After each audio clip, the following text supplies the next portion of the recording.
தலைவணங்கி நம்மளுடைய தலைகளை தாழ்த்தி இந்த தேவனுடைய வார்த்தைக்காக நம்ம ஜெபத்தோடு இந்த வார்த்தைகளை நம்ம தியானிக்கலாம். அன்பும் இரக்கமும் நிறைந்த எங்கள் அன்பின் தகப்பனே, அன்பான கடவுளே, சர்வ வல்லமையுள்ள தேவனே, மகா உன்னதமான ஆண்டவரே, உன்னதங்களிலே வாசமாய் இருக்கிற எங்கள் உன்னதமான கடவுளே, உம்மை நாங்கள் நன்றியுள்ள இருதயத்தோடு இந்த நேரத்தில் கூட, இந்த நாளில் கூட நாங்கள் நன்றியோடு துதிக்கிறோம். ஆண்டவரே, எங்களுக்கு புதிய இந்த ஒரு கர்த்தருடைய நாளை கொடுத்து இந்த நாளில் கூட மன மகிழ்ச்சியாய் உம்முடைய ஆலயத்திலே கூடி வந்து ஆண்டவரே உம்மை நாங்கள் துதிக்கும்படியாக, உம்மை ஸ்தோத்திரம் பண்ணும்படியாக, ஆண்டவரே உம்முடைய வார்த்தையை தியானிக்கும்படியாக நீர் கொடுத்த இந்த அன்பின் கிருபைக்காக, இந்த வாய்ப்புக்காக நாங்கள் மனதார நன்றி செலுத்துகிறோம். ஆண்டவரே, உம்முடைய வார்த்தை ஆண்டவரே உயிருள்ளதாக இருக்கிறது. இந்த வார்த்தையை நாங்கள் ஆண்டவரே எங்களுடைய வாழ்க்கையிலே ஆண்டவரை கிரியை செய்ய வல்லமையுள்ளதாக இருக்கிறது. ஆண்டவரை நாங்கள் அப்படியான அந்த ஜீவனுள்ள வார்த்தையை நாங்கள் தியானிக்கும் பொழுது பரிசுத்த ஆவியாகிய கடவுள் ஆண்டவரை எங்களுக்கு நீர் ஆண்டவரை மிகப்பெரிய போதகராக இருந்து ஆண்டவரை நாங்கள் கற்றுக்கொள்ள வேண்டிய சத்தியத்தையும் ஆண்டவரை எங்களுடைய ஆவிக்கிற வாழ்க்கையிலே எந்தெந்த பகுதியில் இருளாக இருக்கிறது என்பதை கூட நீர் கற்று அறிந்து எங்களுக்கு அதை ஆண்டவரை அந்த இருளிலிருந்து எங்களுக்கு வெளிச்சத்தை கொடுக்கும்படியாக கூட நாங்கள் தாழ்மையோடு ஜெபிக்கிறோம். நாங்கள் தியானிக்கிற இந்த வேத பகுதியில் இருக்கிற ஆழமான சத்தியத்தை நாங்கள் உணர்ந்து புரிந்து எங்களுடைய ஆண்டவரே வருகிற ஆவிக்குரிய வாழ்க்கைக்கு இது பிரயோஜனமாக இருக்கவும் ஆண்டவரே இதன் மூலமாக இன்னுமாக நாங்கள் உண்மை அறிகிற அறிவிலும் ஆண்டவரே நாங்கள் ஆண்டவரே எங்களுடைய வழிகள் பாவ வழிகளிலிருந்து நாங்கள் ஆண்டவரே நாங்கள் இன்னுமாக மனம் திரும்பி உம்முடைய பரிசுத்த வாழ்க்கைக்கு நேராக நாங்கள் கடந்து செல்லவும் உம்முடைய சாயலுக்கு ஒப்பாய் மாறவும் இந்த பிரசங்கத்தின் மூலமாக ஆவியான கடவுள் எங்களுக்கு உதவி செய்யும்படியாக, ஒத்தாசை செய்யும்படியாக தாழ்மையோடு ஜெபிக்கிறோம். நாங்கள் இந்த தியானிக்கிற பகுதியில் இருந்து தேவையான சத்தியத்தை ஆவியான கடவுள் எங்கள் கற்றுக் கொடுக்கும்படியாக நாங்கள் ஜெபிக்கிறோம். ஆண்டவரே, நீ தொடர்ந்து எங்களோடு இருந்து வழி நடத்துங்க. இந்த சத்தியத்தை ஆண்டவரை போதிங்க. நாங்கள் தாழ்மையோடு கற்றுக்கொள்ள ஆவலாக இருக்கிறோம். இவை எல்லாவற்றையும் எங்கள் அருமை இரட்சகராய் இயேசு கிறிஸ்துவின் இன்ப நாமத்தினாலே ஜெபிக்கிறோம். ஜெபங்கள் நல்ல பிதாவே, ஆமேன். ஹல்லேலூயா. நம்ம இன்றைய நாளில் கூட இந்த யோவான் பிரசங்கத்தை நம்ம யோவானுடைய சுவிசேஷ பகுதி எடுத்திருக்கோம். இதில் என்னன்னா, நீ வருகிற நாட்களில் தொடர்ச்சியாக இந்த யோவானுடைய சுவிசேஷ பகுதியை முழுவதுமாக நம்ம தியானிக்க இருக்கிறோம். பிரசங்கமாக தொடர்ச்சியாக நீ யோவானுடைய சுவிசேஷத்தை இருக்கிற எல்லா சத்தியத்தையும் நம்ம வரிசையாக அதிகாரமாக நம்ம தொடர்ச்சியாக நம்ம தியானிக்கலாம். ஆவியானவரை எந்த அளவுக்கு நடத்துகிறாங்களோ அந்த அதிகாரம் வரைக்கும் நம்ம தொடர்ச்சியாக நம்ம அதை தியானிக்கலாம். இன்றைய நாளில் கூட முதல் முறையாக நம்ம இந்த முதல் பகுதியை எடுத்திருக்கிறோம். இதில் இந்த 1வது அதிகாரம் 5வது வசனம் வரைக்கும் யோவானுடைய எழுத்து நடைகளில் ரொம்ப ரொம்ப முக்கியமான ஒரு ஆரம்பத்தோடு அவர் ஆரம்பிக்கிறாரு. முதல் யோவான் சுவிசேஷத்தை குறித்து நீங்கள் புரிஞ்சு கொள்ளணும்னா மொத்தம் 21 அதிகாரம் இருக்குது. மொத்தத்தில் கிட்டத்தட்ட 876 வசனங்கள் இருக்குதுல. நல்லா நீங்கள் ஆழமாக கொஞ்சம் உட்காந்து பொறுமையாக நல்லா படிச்சிங்கன்னா 1 ஹவரில் வாசித்து முடிக்கலாம். 1 மணி நேரத்துக்குள்ளே வாசித்து முடிக்கலாம் அந்த பகுதியை. இந்த பகுதியை அப்போஸ்தலனாகிய யோவான் அவருக்கு அன்பாக இருந்த சீசன் நம்ம படிச்சோலையே, நீங்கள் அவர் மார்பில் சாய்ந்திருந்த அன்பாக இருந்த சீசன் என்று சொல்லப்பட்ட யோவான் இந்த சுவிசேஷ பகுதியை எழுதியிருக்காரு. இது எழுதின காலங்கள் பார்த்தீங்கன்னா கிட்டத்தட்ட கிபி 80லேருந்து 98க்குள்ளே. ஏன்னா கடைசியாக எழுதப்பட்ட சுவிசேஷ பகுதி தான் அது. மத்தேயு, மார்க்கு, லூக்காக்கெல்லாம் கடைசியாக எல்லா வேத பகுதிக்கு அடுத்து கடைசியாக எழுதப்பட்ட சுவிசேஷ பகுதி. கிபி 80லேருந்து 98க்குள்ளே அதை எழுதியிருக்காருன்னு சொல்லப்பட்டது வேத வல்லுநர்களால். இது எழுதப்பட்டதனுடைய முக்கியமான நோக்கம் என்னென்னா, ஆண்டவராக இயேசு கிறிஸ்து, நீங்கள் இதில் 20வது அதிகாரம் எடுத்திங்கன்னா யோவான் 20வது அதிகாரத்தில் 31 வசனம் சொல்லப்பட்டிருக்கு. ஏன் எழுதினாருங்கிற நோக்கத்தை அவர் சொல்கிறாரு. யோவான் சொல்கிறார் இதில் யோவான் 20:31 ஆண்டவராக இயேசு கிறிஸ்துவை குறித்து அவர் தேவனுடைய குமாரன் என்று நீங்கள் விசுவாசிக்கும்படியாகவும், விசுவாசித்து அவராலே நித்திய ஜீவனை, அவருடைய நாமத்தினாலே நித்திய ஜீவனை பெற்றுக்கொள்ளும்படியாக இந்த வார்த்தைகளை எழுதி கொடுத்துருக்கதா அவர்கள் சொல்கிறார். பாருங்கள், அவர் சொல்லும்போது படிங்க. ஒரு 20:31 இயேசு தேவனுடைய குமாரனாகிய கிறிஸ்து என்று நீங்கள் விசுவாசிக்கும்படியாகவும், விசுவாசித்து ஆண்டவராக இயேசு கிறிஸ்துனுடைய பெயராலே நித்திய ஜீவனை அடையும்படியாக இவைகள் எழுதப்பட்டிருக்கிறது. ஏன்னா இது அன்னைக்குள்ள நாட்களில் ஆண்டவராக இயேசு கிறிஸ்து பூமியில் மனிதனாக வந்ததை அன்னைக்கு விசுவாசிக்கலை. ஏன் எழுதுகிறாருங்கிறத சரியான புரிதல் இருந்துச்சுன்னா இந்த வேத பகுதியை நீங்கள் படிக்கும்போது உங்களுக்கு நிறைய புரிதல் இருக்கும். நீங்கள் இதை கவனித்து கேட்டிங்கன்னா நீங்கள் இதுவரைக்கும் யோவான் சுவிசேஷத்தை படித்ததுக்கும் இனிமேல் நீங்கள் படிக்க போகிறதுக்கும் நிறைய வித்தியாசம் இருக்கும். அதனால தான் நீங்கள் அதை கவனித்து கேட்கணும்.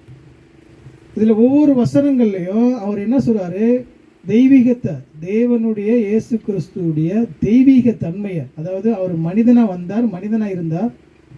அன்றைக்குள்ள நாட்களில் வந்து யூதர்களோ கிரேக்கர்களோ ரோமர்களோ அன்றைக்கி இருக்கிற எபியோனியர்களோ யாருமே அவர் பூமியில் மனிதனாக வந்ததை மனிதன் கடவுளாக இருக்க முடியாது அப்படிங்கிறத வந்து மறுதளித்தாங்க. அன்றைக்கி அவருடைய மனித தன்மையை நிராகரித்தாங்க. அதே போல் தெய்வீகமாக இருக்க முடியாது, ஒரு தேவனாக இருக்க முடியாதுங்கிறத அவங்க ஏற்றுக்கலாம். அப்போது அவர் 100% தேவனாக பூமியில் உலாவினார். அதே நேரத்தில் மனிதனைப் போல, சாதாரண மனிதனைப் போல, எல்லா மனிதனைப் போல சாதாரண மனிதனாக 100% அவருக்கு வலி இருந்தது, பசி இருந்தது, தாகம் இருந்தது. அவருக்கும் எல்லாத்துலேயும் அவருக்கு வந்து அந்த மற்றவங்களை பார்த்து கண்ணீர் விட்டார், தூங்கினார், பசித்தது, அவருக்கு தண்ணீர் குடித்தார். நிறைய காரியங்களை மனிதனுடைய எல்லா இயல்பான குணம் சொல்லப்பட்டது. ஒன்றே ஒன்று வித்தியாசம், பாவம் இல்லாதவராக இருந்தார். மனிதனுடைய முழு மனுக்குலத்தினுடைய பாவம் இல்லாத மனிதனாக இருந்தார், 100% தெய்வமாக இருந்தார். இதில் எந்த விதமான ஒரு மாசு நம்ம சத்தியத்தில் குளறுபடி கொண்டு வந்துன்னு சொன்னால் இந்த வேதத்தினுடைய நிறையா நீங்கள் சத்தியத்தை நீங்கள் குழப்புற மாதிரி ஆயிரும். அதனால் அதை நிரூபிக்கிறதுக்காக யோவான் சுவிசேஷம் நிரூபிப்பது எழுதுகிறார். எல்லா இடங்கள்லையும் தேவனுடைய, அவர் மெய்யான தேவனுடைய குமாரன், பிதாவினிடத்தில் வந்தவர், தேவனுடைய குமாரனாகிய இயேசு கிறிஸ்து. அவர் பூமியில் மனிதனாக வெளிப்படும் போது இயேசு கிறிஸ்து என்கிற பெயரில் வெளிப்பட்டார்.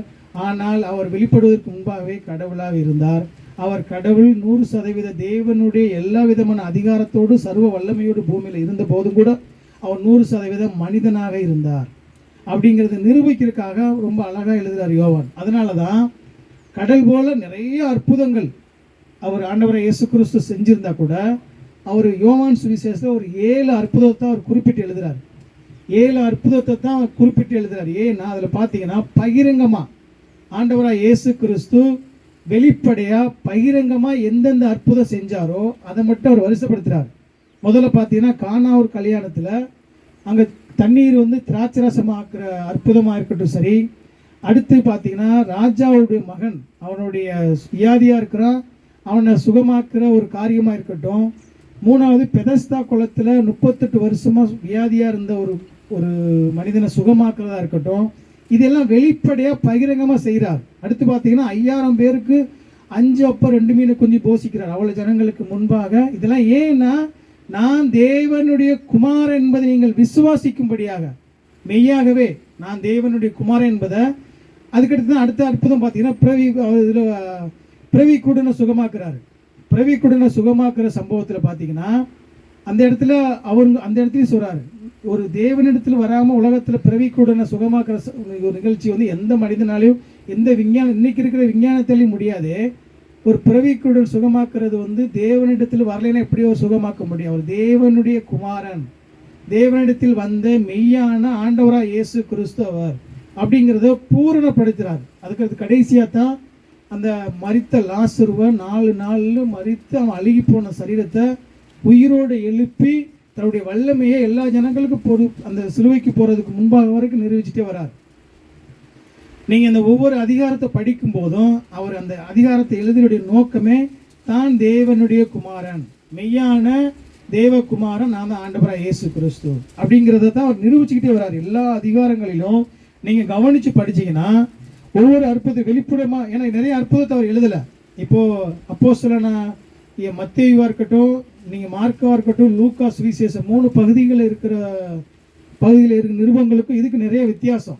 இதில் எழுதும் போதே பாருங்களேன், அப்போது மத்தேயு எழுதும்போது எங்கேருந்து ஆரம்பிக்கிறாரு? ஆபிரகாமின் குமாரனும் தாவீதின் குமாரனுமாய் இயேசு கிறிஸ்து அவர் ஆரம்பிக்கிறார். அவர் வம்சத்தை நீங்கள் ஆரம்பிக்கும் போதே யூதர்களுக்கு ஆரம்பம் யாருன்னா ஆபிரகாம்லேருந்து தான் யூதர் வம்சம் ஸ்டார்ட் ஆகுது.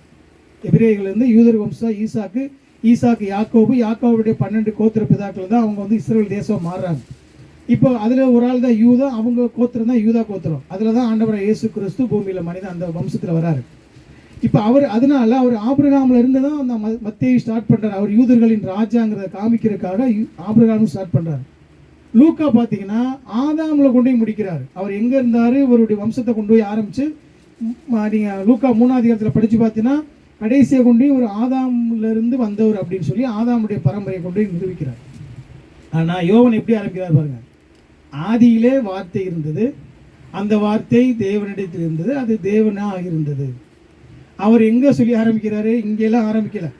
அவர் ஆரம்பிக்கிறது ஆதியில், உலக தோற்றத்திற்கு முன்பாக அது எங்கே ஆரம்பிக்கிறாருங்கிறத நீங்கள் அது புரிஞ்சிங்கன்னா அவர் எழுதப்பட்ட, ஏன்னா ஆதியாமத்தில் எழுதப்பட்ட ஒரு வார்த்தையை வந்து ரெண்டாவது இந்த யோவானில் தான் படிக்கலாம். நீங்கள் ஆதியிலேங்கிற வார்த்தையை நீங்கள் இந்த கண்ணோட்டத்தோடு நீங்கள் படிக்கணும். ஒவ்வொரு அற்புதம் ஏன் செய்கிறான்னா செஞ்சு முடிச்சுன்னா சொல்கிறார், அதில் நான் தேவனுடைய குமாரன் என்பதை நீங்கள் அறிந்து கொள்ளும்படியாக, நீங்கள் விசுவாசிக்கும்படியாக, விசுவாசித்து என்னுடைய பெயரினால் நீங்கள் நித்திய ஜீவனை பெறும்படியாக இவையெல்லாம் அவங்க எல்லாம் யூதர்களுக்கு தெளிவாக காமிக்கிறார். இன்றைக்கி உங்களுக்கு எனக்கும் அதை நிரூபிக்கிறத எழுதிக்கிட்டே வரார்.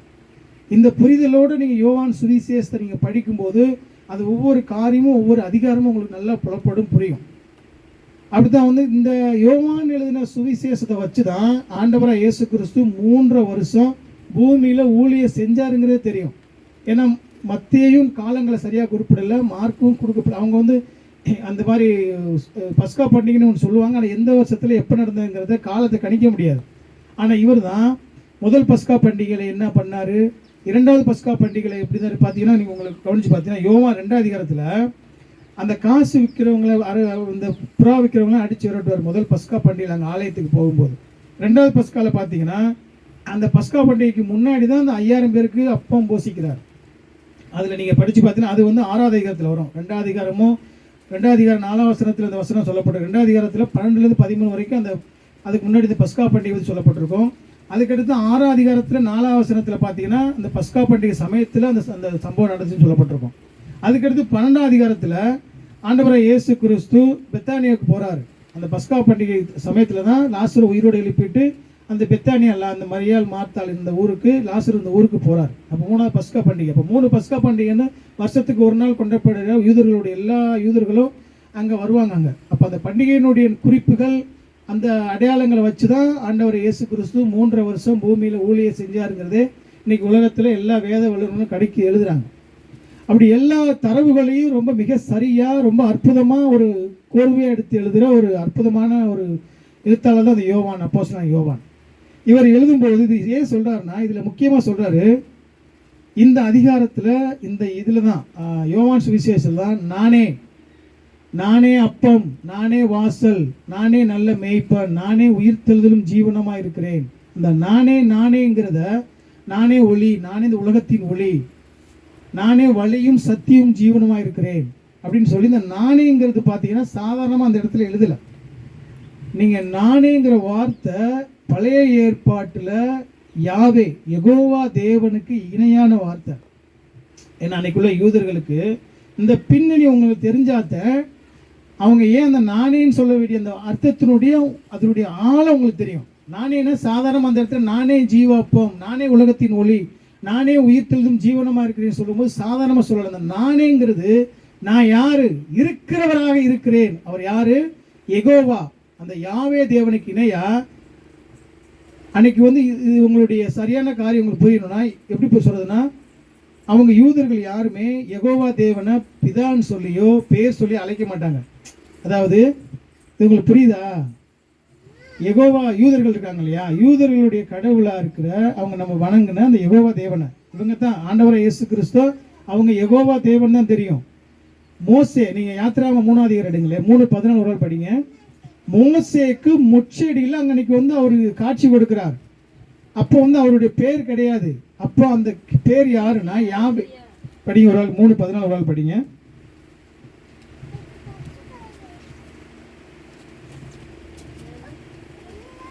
யாத்ராமம் 3:14. அதற்கு தேவன் இருக்கிறவராக இருக்கிறேன் என்று மோசேயுடனே சொல்லி, இருக்கிறேன் என்பவர் என்னை உங்களிடத்துக்கு அனுப்பினார் என்று இஸ்ரவேல் புத்திரரோடே சொல்வாயாக என்றார். அந்த இஸ்ரவேல் ஜனங்களுக்கு அடிமைத்தனத்திலிருந்து மீட்கிறதுக்கு அங்க இடத்துல வந்து யாரை வந்து ஆயத்தம் பண்றாரு, மோசேவை ஆயத்தம் பண்ண அந்த தேவன் யாருன்னா, நான் யாரு, நான் தான் இருக்கிறவராகவே இருக்கிறவர். அந்த சர்வ வல்ல தேவன் எப்போது இருக்கிற அந்த கடவுள் தான். அதுக்கு இணையான பேர் தான் அந்த இடத்துல அவர் பயன்படுத்துகிற வார்த்தை நானே. நான் யாரு, இருக்கிறவராக இருக்கிறேன். சாதாரண மனிதன் கிடையாது, அன்னைக்கு உங்களுக்கு தரிசனமான அன்னைக்கு இருந்தா அதே கடவுள் தான் இன்னைக்கு நான் உங்களுக்கு மத்தியில மனிதனா வாசம் பண்ணுகிறேன் அப்படிங்கிற அந்த ஒரு வார்த்தையினுடைய அந்த அடிப்படையில் தான் அந்த இடத்துல நானேங்கிற வார்த்தையை பயன்படுத்துகிறார். அதனால தான் அவர் என்ன சொல்றார், பிதாவை கண்டவன் என்னை கண்டான், நானும் பிதாவும் ஒன்றாக இருக்கிறோம். அவர் எல்லா இடங்களையும் நானும் பிதாவும் ஒன்றாக இருக்கிறோம், நான் என்னில் பிதாவும் நான் பிதா என்னிலும் நிலைத்திருக்கிறார். எல்லா இடங்களிலும் அவர் இரண்டு ஒன்றுங்கிறத தெளிவுபடுத்திக்கிட்டே வர்றாரு. ஏன்னா யூதர்கள் ஆண்டவர் இயேசு கிறிஸ்துடைய பேருக்கு முன்னாடி அவர்கள் யெகோவா தேவன் சொல்லி அந்த தேவனுடைய நாமத்தை அவங்க வாயில் சொல்ல மாட்டாங்க, பிதான்னு சொல்ல மாட்டாங்க. ஏன்னா அந்த நாம உச்சரிக்க பயப்பட்டாங்க. அவங்க அவ்வளவு அந்த ரொம்ப முக்கியத்துவம் கொடுக்கப்பட்ட அந்த நாமத்தை ஆண்டவர் அதில் நீங்கள் அவங்க எல்லா இடங்களையும் ஆண்டவர் கொலை செய்யறதுக்கு தேடினாங்க, தேவதூஷணம் சொன்னாங்க. கடவுளுக்கு பிதாவுக்கு சமமாக்குனார். புரியுது உங்களுக்கு? ஏன் கடவுள் இவர் பிதாவுக்கு என்ன சமமாக்குனார், இவர் தேவதூஷணம் செய்கிறாரு. ஒரு ஆள் வசனம் எடுங்க, 10:30 படிங்க. ஒரு ஆள் யோவான் 10:30-31 படிங்க. அவர் சொல்லும்போது ஏன் அவங்க கல்லறிய இருக்கிறான்னு நிறைய சம்பவங்கள் இருக்குது. ஒரே ஒரு வசனம் படிங்க, உங்களுக்கு இதெல்லாம் புரிதல் இருக்கணும். உங்களுக்கு அப்போ தான் இந்த வேதத்தை படிக்கும் பொழுது சரியான புரிதலோடு, என்ன யோவானை நம்ம தியானிக்க போகிற வரிசையாக நீங்கள் படிக்கணும். அதனால் நீங்கள் அதை படிங்க. ஒரு ஆள் யோவான் 10:31 படிங்க.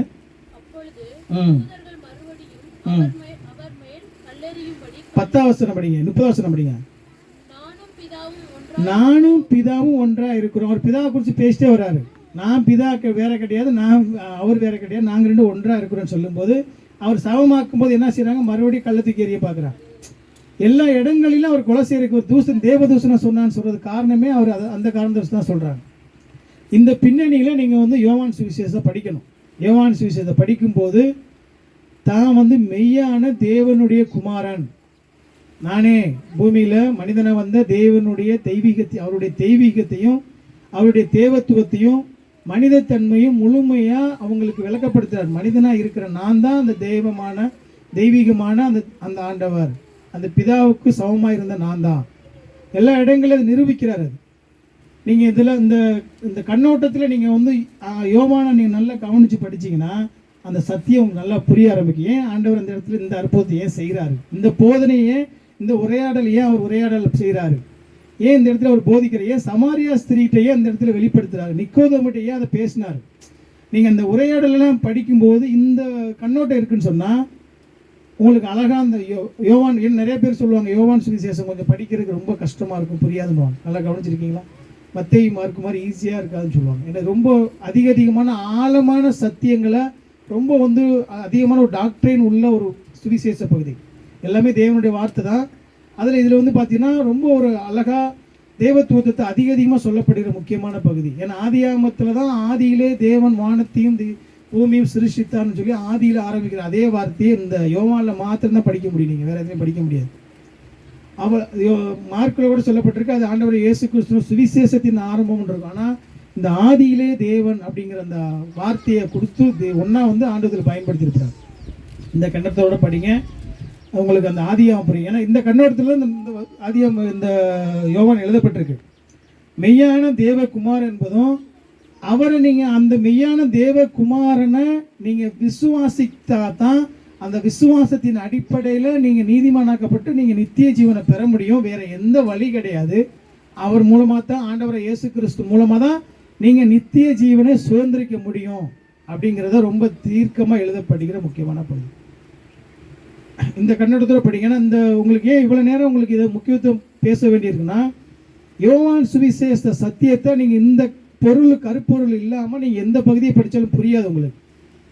ஏன் அவர் இந்த இடத்துல இந்த ஒவ்வொரு காரியத்திலையும் அவர் அற்புதம் செய்கிறார், அடையாளம் செய்கிறார், ஏன் இந்த இடத்துல இவங்ககிட்ட இந்த பரிசீலிட்ட ஏன் இப்படி பேசிகிட்டு இருக்காருங்கிற எல்லா காரியத்தையும் நீங்கள் இந்த மைண்டில், இந்த சத்தியத்தை நீங்கள் மைண்டில் வச்சுக்கிட்டே நீங்கள் படிச்சிங்கன்னா அதனுடைய சரியான புரிதலோடு நீங்கள் அந்த பகுதியை அணுக முடியும். அதனால தான் நான் அது முக்கியத்துவம் கொடுத்து அதை சொல்லிட்டு இருக்கேன். இந்த புரிதலோடு படிங்க. இதில் பார்த்தீங்கன்னா இப்போ நம்ம படித்த முதல் வசனம் சொல்லுது, ஆதியிலே வார்த்தை இருந்தது, அந்த வார்த்தை தேவனிடத்தில் இருந்தது, அது தேவனாக இருந்தது. எவ்வளவு பெரிய ஒரு அற்புதமான ஆரம்பம் பார்த்தீங்களா? வேத புத்தகத்துக்கே ரொம்ப ரொம்ப ஒரு அழகான ஆரம்பம். ஆதியிலே, நம்ம ஆதியிலேன்னு சொல்லும்போது நம்ம புத்தியில எவ்வளவு நம்மளால ஆதியிலன்னு எதை சொல்லுவோம்? நம்ம எப்படி சொல்லுவோம்? ஆதியிலனா உங்களுக்கு தெரிஞ்சதை சொல்லுவோம். எப்படி நீங்க ஆதியிலனா எந்த ஆதியை சொல்றீங்க? நீங்க நினைச்சிருக்கீங்க உங்க மைண்ட்ல? பழைய காலம்னா உலகம். Very good. உலக தோற்றத்திற்கு முன்பாக நம்ம அதை குறித்து நிறைய பேசிட்டே இருக்கிறோம். எல்லாத்துக்கும் ஒரு ஆரம்பம் இருக்கு. நம்ம திருச்சபை ஆரம்பிச்சதுக்கு ஒரு ஆரம்பம் இருக்கு. நீங்கள் நான் இந்த பூமியில் வந்ததுக்கு உண்டான ஒரு ஆரம்பம் இருக்கு, ஒரு டேட் இருக்கு. இத்தனை நாளில் வந்தோம், இத்தனை நாளில் திருச்சி ஆரம்பிச்சது, இந்த ஆட்டுக்குள்ள கிராமத்தினால ஆரம்பிச்சது, எல்லாத்துக்கும் ஒரு ஆரம்பம் இருக்கு. இந்த பூமி நீங்கள் இந்தியா உருவானதுக்கு ஒரு ஆரம்பம் இருக்கு, உலகம் உண்டானதுக்கு ஒரு ஆரம்பம் இருக்கு. ஆண்டவர் சொல்றார் ஆதியிலே. ஆதியிலேனா எந்த விதமான எந்த ஆதியை சொல்றாரு ஆண்டவர்? உலகத்துக்குள்ள, உலகத்தினுடைய சரித்திரத்திற்குள்ள தேவன் உள்ள வருகிறார். அல்லேலூயா. எப்படி இருக்குன்னா, இந்த உலகத்தினுடைய சரித்திரத்துக்கு மனிதனுக்கு தான் எப்போ ஆண்டவர் வானத்தையும் பூமி இந்த உலகத்தையும் சிருஷ்டித்தாரோ, இந்த காலங்களை ஏன் அவர் இந்த பூமியில உருவாக்கின பின்னாடி இந்த காலங்கள் உருவானதோ அதுக்கு பின்பாடி தான் அவர் சரித்திரத்துக்குள்ள வர்றார். ஆதியிலேன்னு சொல்லும் போது அந்த ஆதிங்கிறது வந்து உலகத்துல எதுவுமே இல்லாதப்போ, இந்த மரம் செடி கொடி வானம் பூமி இந்த இருக்கிற பார்க்குற நட்சத்திர கோள்கள் சந்திரங்கள் உலகத்துல ஒண்ணுமே இல்லை. கற்பனை பண்ணி பார்க்க முடியுதா? எப்படி இருந்திருக்கணும் கடவுள்? இப்போ ஒரு இடம் இருக்கு, ஒரு குண்டூசியை வைக்கிறதுக்காக ஒரு இடம் வேணும். எதுக்குமே இந்த பூமி இல்லை, வானம் இல்லை, எதுக்குமே இல்லை. எப்படி கடவுள் ஒரு ஆளாக இருந்திருப்பார்? நம்மளுடைய புத்தியில சிந்திக்க முடியாத சர்வ வல்ல ஏகாதிபத்திய தேவனுடைய மகிமையை நீங்களும் நானும் புரியவே முடியாது. அதனால தான் அவர் வந்து நீ உலகம் உண்டாவதற்கு முன்பாகவே பூரண மகிமை உள்ளவராக இருந்தார். திரும்ப திரும்ப நம்மளுக்கு வேதம் சொல்லி கொடுத்துக்கிட்டே இருக்கு. அவருக்கு வந்து நீங்கள் நான் துதிக்கிறதுனாலேயோ ஸ்தோத்திரம் பண்ணுறதுனாலேயோ அல்லையோ பாடுறதுனாலே அவர் மகிமை உண்டாகலை. அவர் பூரண மகிமை உள்ளவராகத்தான் படைப்புக்கு முன்பாகவே பூரண மகிமை உள்ளவராக இருந்தார். அப்படிப்பட்ட சர்வ உள்ள தேவன் சொல்றாரு, நம்ம மனித சிந்தனையில வந்து எவ்வளவு தூரம் போறோமோ, நம்ம புத்தியில எவ்வளவு தூரம் போறோமோ, அந்த எவ்வளவு போனாலும் அந்த அதுக்கு பின்னாடியும் கடவுள், அதுக்கு முன்னாடியும் சொல்றாரு, அதுக்கு முன்னாடி நான் இருக்கிறேன். அவர் ஆதியிலே இந்த வார்த்தைங்கிற அந்த யோவான் எழுதின இந்த வார்த்தையுடைய ஆழம் ஆதியிலேனா எந்த புத்தியில நம்ம எவ்வளவுக்கு பின்னோக்கி போறோமோ அதுக்கு பின்னோக்கி போனாலும் அதுக்கு பின்னாடியும் அவர் அங்க இருக்கிறார். நம்ம புத்தியில யோசிக்கவே முடியாது. அப்படிப்பட்ட சர்வவல்ல தேவனை தான் ஆரம்ப முடிவு இல்லாதவரை, ஏன்னா அவர் ஆண்டவராக இயேசு கிறிஸ்து இந்த பூமியில வந்து படைக்கப்பட்டவரோ பிதாவால் உருவாக்கப்பட்டவரோ பிதாவால் வந்து அவரால் படைக்கப்பட்டவரே கிடையாது. பிதாவும் ஏன் இந்த இடத்துல ஆதியிலே வார்த்தை, இந்த வார்த்தையை உங்களுக்கு நிறைய தடவை சொல்லியிருக்கோம் இல்லையா? வார்த்தைன்னு என்ன சொல்லியிருக்கோம்? வார்த்தைங்கிறது ஆண்டவராக இயேசு கிறிஸ்துனுடைய நாமம். வார்த்தைங்கிறது ஆதியிலே வார்த்தை. எத்தனை தடவை சொல்லியிருக்கோம்? வார்த்தையான கடவுள், வார்த்தையான தேவன். அது வார்த்தைங்கிற பேரே வந்து ஆண்டவராக இயேசு கிறிஸ்துக்கு சொல்லப்படுகிற முக்கியமான நாமம். அவருக்கு பேர் வார்த்தைன்னு சொல்லி நம்ம வெளிப்படுத்துகிற விசேஷத்தில் அவருக்கு நாமம் என்ன? வார்த்தைன்னு சொல்லப்பட்டிருக்கு, வார்த்தையான கடவுள். அந்த வார்த்தை வந்து ஆதியிலே, இப்போ நீங்கள் ஆதியிலே தேவன் சொல்லியிருக்கு பார்த்தீங்கன்னா, ஆதியிலே தேவனுங்கிற எடுத்துட்டு இந்த ஆதியிலே வார்த்தைங்கிறத எடுத்துட்டு ஆதியிலே தேவன் நீங்கள் போட்டால் அது சரியாக வரும். ஆதியிலே தேவன் இருந்தார், ஆதியிலே தேவனோடு இருந்தது, அந்த தேவன் அந்த தேவன் தேவனாக இருந்தார். நீங்கள் எப்படி பிரிச்சலாம் அதுதான். இதில் என்னன்னா, நீங்கள் முக்கியமாக இதில் கவனிக்க வேண்டிய முக்கியமான என்னன்னா, ஆண்டவரை இயேசு கிறிஸ்து சொல்றது, இவர் ஆரம்பிக்கும் போது மத்தேயு ஆரம்பிக்கும் போது அவர் கன்னிமரியாடத்தில் யோசேப்பின் குமாரன் எண்ணப்பட்டான்னு சொல்லப்பட்டிருக்கு. இவர் கன்னிமரியாடத்தில் பரிசுத்த வித்தத்தில் பிறந்தான்னு சொல்லி லூக்கா எழுதுறாரு. ஆனா இவர் எழுதுறது பாருங்க, இங்க இடத்துல ஆதியிலே வார்த்தை இருந்ததுன்னு சொல்றாரு. அதாவது வார்த்தையான கடவுள் எங்க இருந்தார்? அவரு நீங்க பூமியில இது சொல்லும் போது வார்த்தையான கடவுள் தேவனிடத்தில் இருந்தது. அது கொஞ்சம் நீங்க புரிஞ்சு கொள்ள வேண்டிய முக்கியமான சத்தியம், கொஞ்சம் கவனிங்க, இது கொஞ்சம் குழப்பிடக்கூடாது. ஆதியிலே வார்த்தை இருந்தது, அந்த வார்த்தை தேவனிடத்தில் இருந்தது. இதுல உங்களுக்கு புரியும் போது என்ன அர்த்தம்னா, ஆதியில வார்த்தை இருந்ததுன்னு சொல்றோம், அப்ப அது தேவனிடத்தில் இருந்ததுன்னா தேவன் ஒன்று சொல்லுது, தேவனிடத்தில் இருந்தவர் என்று சொல்லுது, வேற வேற சொல்லுது. புரியுதா உங்களுக்கு? ஆனா பிதாவும் குமாரனும் ஒண்ணுதான். நீங்க அதுல புரியுறதுக்கு சில புரிதலுக்காக வார்த்தை வேறு வேறு இருந்தாலும் அந்த வார்த்தை தேவனிடத்திலிருந்து அது தேவனாகவும் இருந்தது. இதை சொல்லுவாங்க, நிறைய திருத்துவத்தை குறித்து நிறைய வேத வல்லுநர்கள் நிறைய புத்தகம் போடுறாங்க. அதில் நிறைய திருத்துவத்தை குறித்து என்ன படித்தாலும் நீங்கள் திருத்துவத்தை குறித்து ரொம்ப ரொம்ப நீங்கள் ஆழமாக ஆராய்ச்சி பண்ணும்போது மூளை குழம்பிதான் பைத்தியமாக தான் ஆகும். ஆனால் அந்த திருத்துவத்தை குறித்து நீங்கள் விசுவாசிக்காமல் போனீங்கன்னு சொன்னால் நீங்கள் ரட்சிப்பை இழந்து போயிடுவீங்க. ஏன்னா திருத்துவத்தை வந்து ரொம்ப ரொம்ப ஒரு கயிறு மேலே நடக்கிற மாதிரி, ஒரு கண்ணாடியில் நடக்கிற மாதிரி ரொம்ப கவனமாக நீங்கள் ஆராயணும். திருத்துவத்தில், ஏக திருத்துவத்தில் பிதா, குமாரன், பரிசுத்தாவிய கடவுளினுடைய அந்த தேவத்துவத்தை, ஆழத்துவத்தை ரொம்ப நீங்கள் புரிஞ்சு கவனமாக ஒவ்வொரு இடத்துலையும் நீங்கள் வந்து அந்த இடத்துல கற்றுக்கொள்ளணும். இப்போ இந்த இடத்துல சொல்லும்போது தேவன் வேறு, ஆழத்துவத்தில் தேவன் மூவரும், பரிசுத்தாவியும் ஆண்டவராக இயேசு கிறிஸ்து தேவனும் வேறு வேறு நிலையில் இருந்தாலும் அவங்க எல்லாம் ஒரே தேவன் தான். இந்த திருத்துவத்தினுடைய மகத்துவத்தை நம்ம அதான் புரியுறதுக்கு நிறைய சொல்லுவாங்க. இப்போ நான் வந்து பேசுகிறேன், நான் சுவாசிக்கிறேன், நான் இருக்கிறேன், ஆனால் எல்லாமே நான் தான் செய்கிறேன். நான் பேசுகிற வார்த்தையை வந்து என்னை வந்து பிரிக்க முடியாது. நான் தான் பேசுனா நான் பேசுறேன்னு தான் சொல்லுவாங்க. நான் என்னுடைய கன்வே பண்ணுறேன். நான் சுவாசிக்கிறேன், ஜீவனோடு இருக்கிறதுக்கு எனக்கு அந்த சுவாசம் இருக்குது, எனக்குள்ள ஆவி இருக்குது. அப்போ நான் மூணுமே வந்து நான் வேறு வேறு கிடையாது, நான் ஒரு ஆள். ஆனால் இந்த தேவத்துவத்தை குறித்து நிறையா வந்து நீ உலகத்தில் இருக்கிற பொருளை கொண்டு உதாரணத்தை நீங்கள் கவனிக்க முடியாது. இதில் அவர் சொல்கிறதில் நீங்கள் கவனிச்சிங்கன்னா, தேவனிடத்தில் இருந்தார் என்பது போல கிறிஸ்து தேவனிடத்தில் இருந்தார் என்று சொல்றது போல தேவன் கிறிஸ்துவிடத்தில் இருந்தார். ரெண்டு ஒன்று தான்.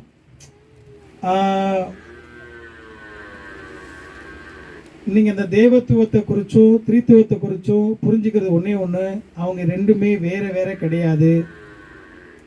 ஆதியில் பிதாவை அவர் இருந்தப்போ இவர் ஒரே மாதிரி ஒரே மகிமை தான் இருந்துச்சு. கொஞ்சம் கவனிங்களேன், மகிமை வந்து ரெண்டு பேர்த்துக்கும் ஒன்றில் கூட மாறலை. பிதாவாகிய கடவுள் இருக்காரு, குமாரன் இருக்காருன்னா இப்போ இவருக்கு மகிமை அதிகமாக இருக்கு, பிதாவுக்கு மகிமை கூட இருக்கு, அப்படி கிடையாது.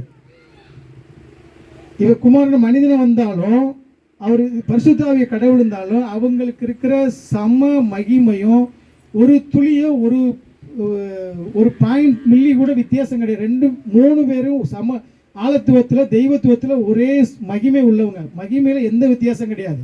ஆனால் அவங்க பணிகளில் வித்தியாசம், பணிகளில் வித்தியாசம். பிதா வந்து மனிதனை நம்மளை தெரிந்து கொள்கிறார்.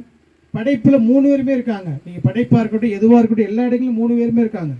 ஆனால் மனிதனுடைய ரட்சிப்பில் பார்த்தீங்கன்னா மூணு பேருடைய பணிகள் வேறு. பிதாவாகிய கடவுள் உங்களை என்னை தெரிந்து கொள்கிறார். உங்களுக்காக எனக்காக குமாரனாகிய இயேசு கிறிஸ்து பூமியில் மனிதனை வந்து மரிக்கிறார்.